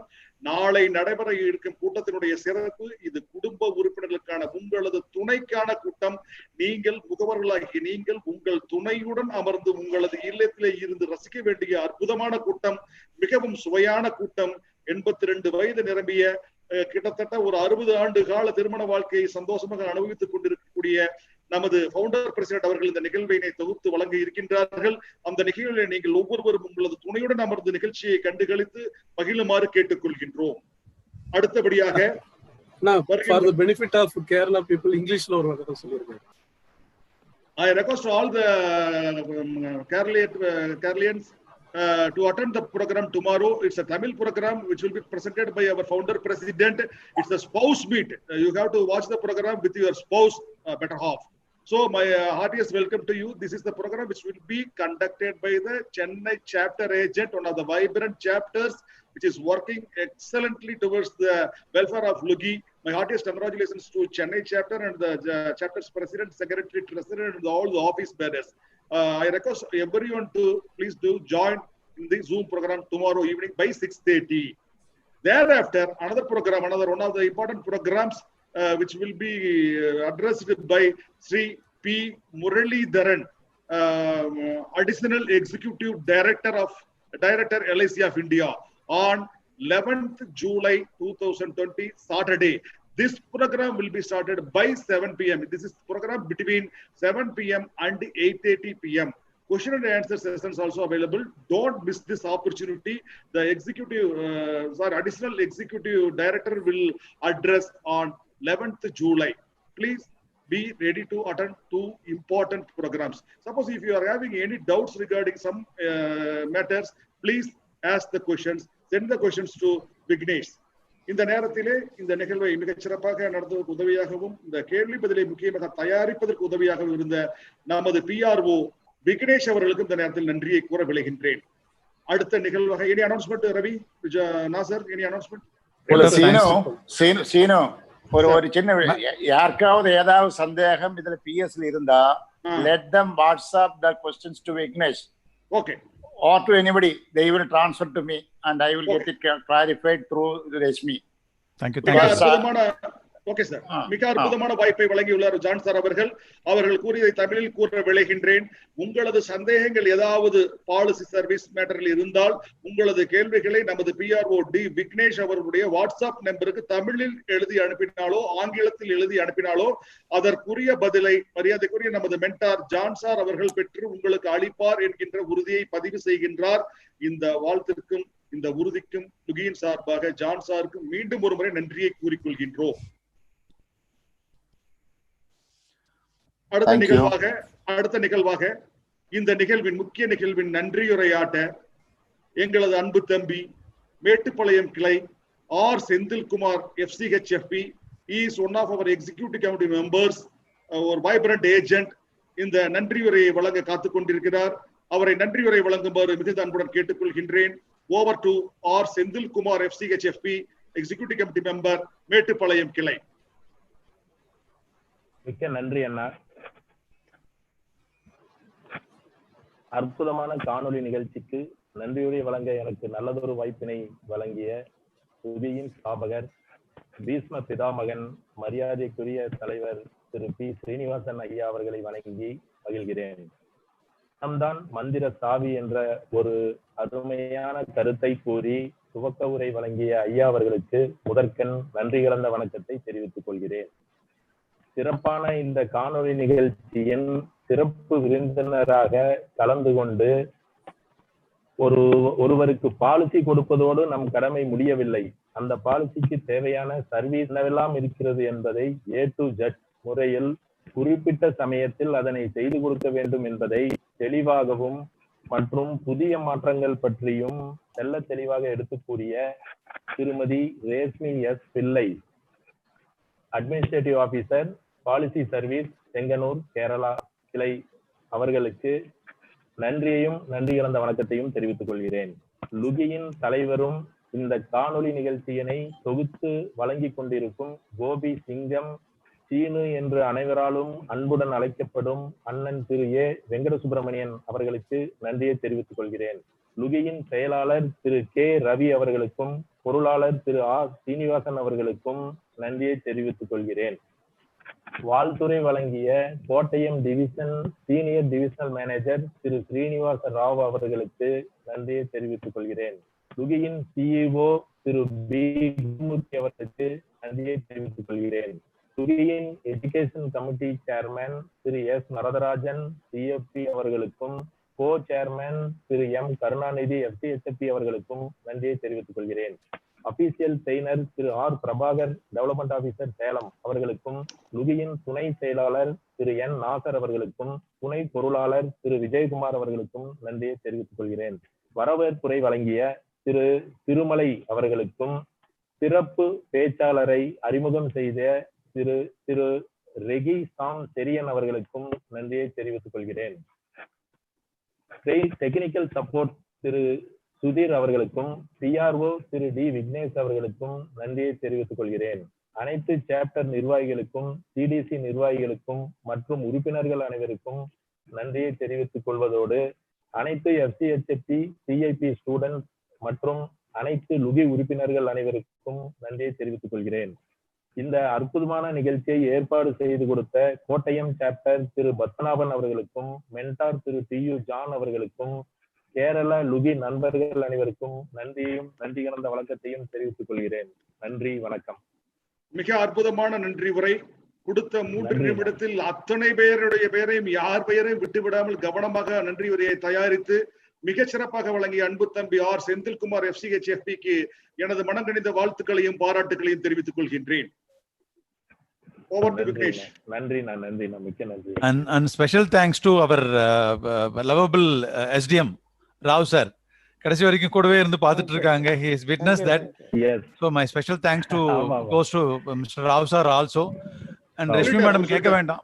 ஆமா, கண்டினியூஸா இவ்வளவு தூரம் கிட்டத்தட்ட நீங்க ஆமா இவங்க கிட்டத்தட்ட ரஷ்மி மேடம் வந்து இவ்வளவு தூரம் கிட்டத்தட்ட more than almost 2 hours without she is not taking any water also. அதான் நானும் பிரசிடென்ட் பேசிட்டு இருந்தோம் இடையில. She has not taken any refreshment. இல்லாம இவ்வளவு எனர்ஜி எப்படி வச்சுட்டு பேசிருக்காங்க. That shows that அவங்களோட இன்வால்வ்மெண்ட் அந்த அளவுக்கு பண்ணிட்டு இருக்காங்க. ஸோ இவங்கள மாதிரியான ஒரு பர்சன்ஸ் பொறுத்த வரைக்கும் நம்ம கிடைச்சது it's really luck for us. So thank you friends, thanks the participants, and thanks to you all. Thank you President sir. Thanks SDM sir.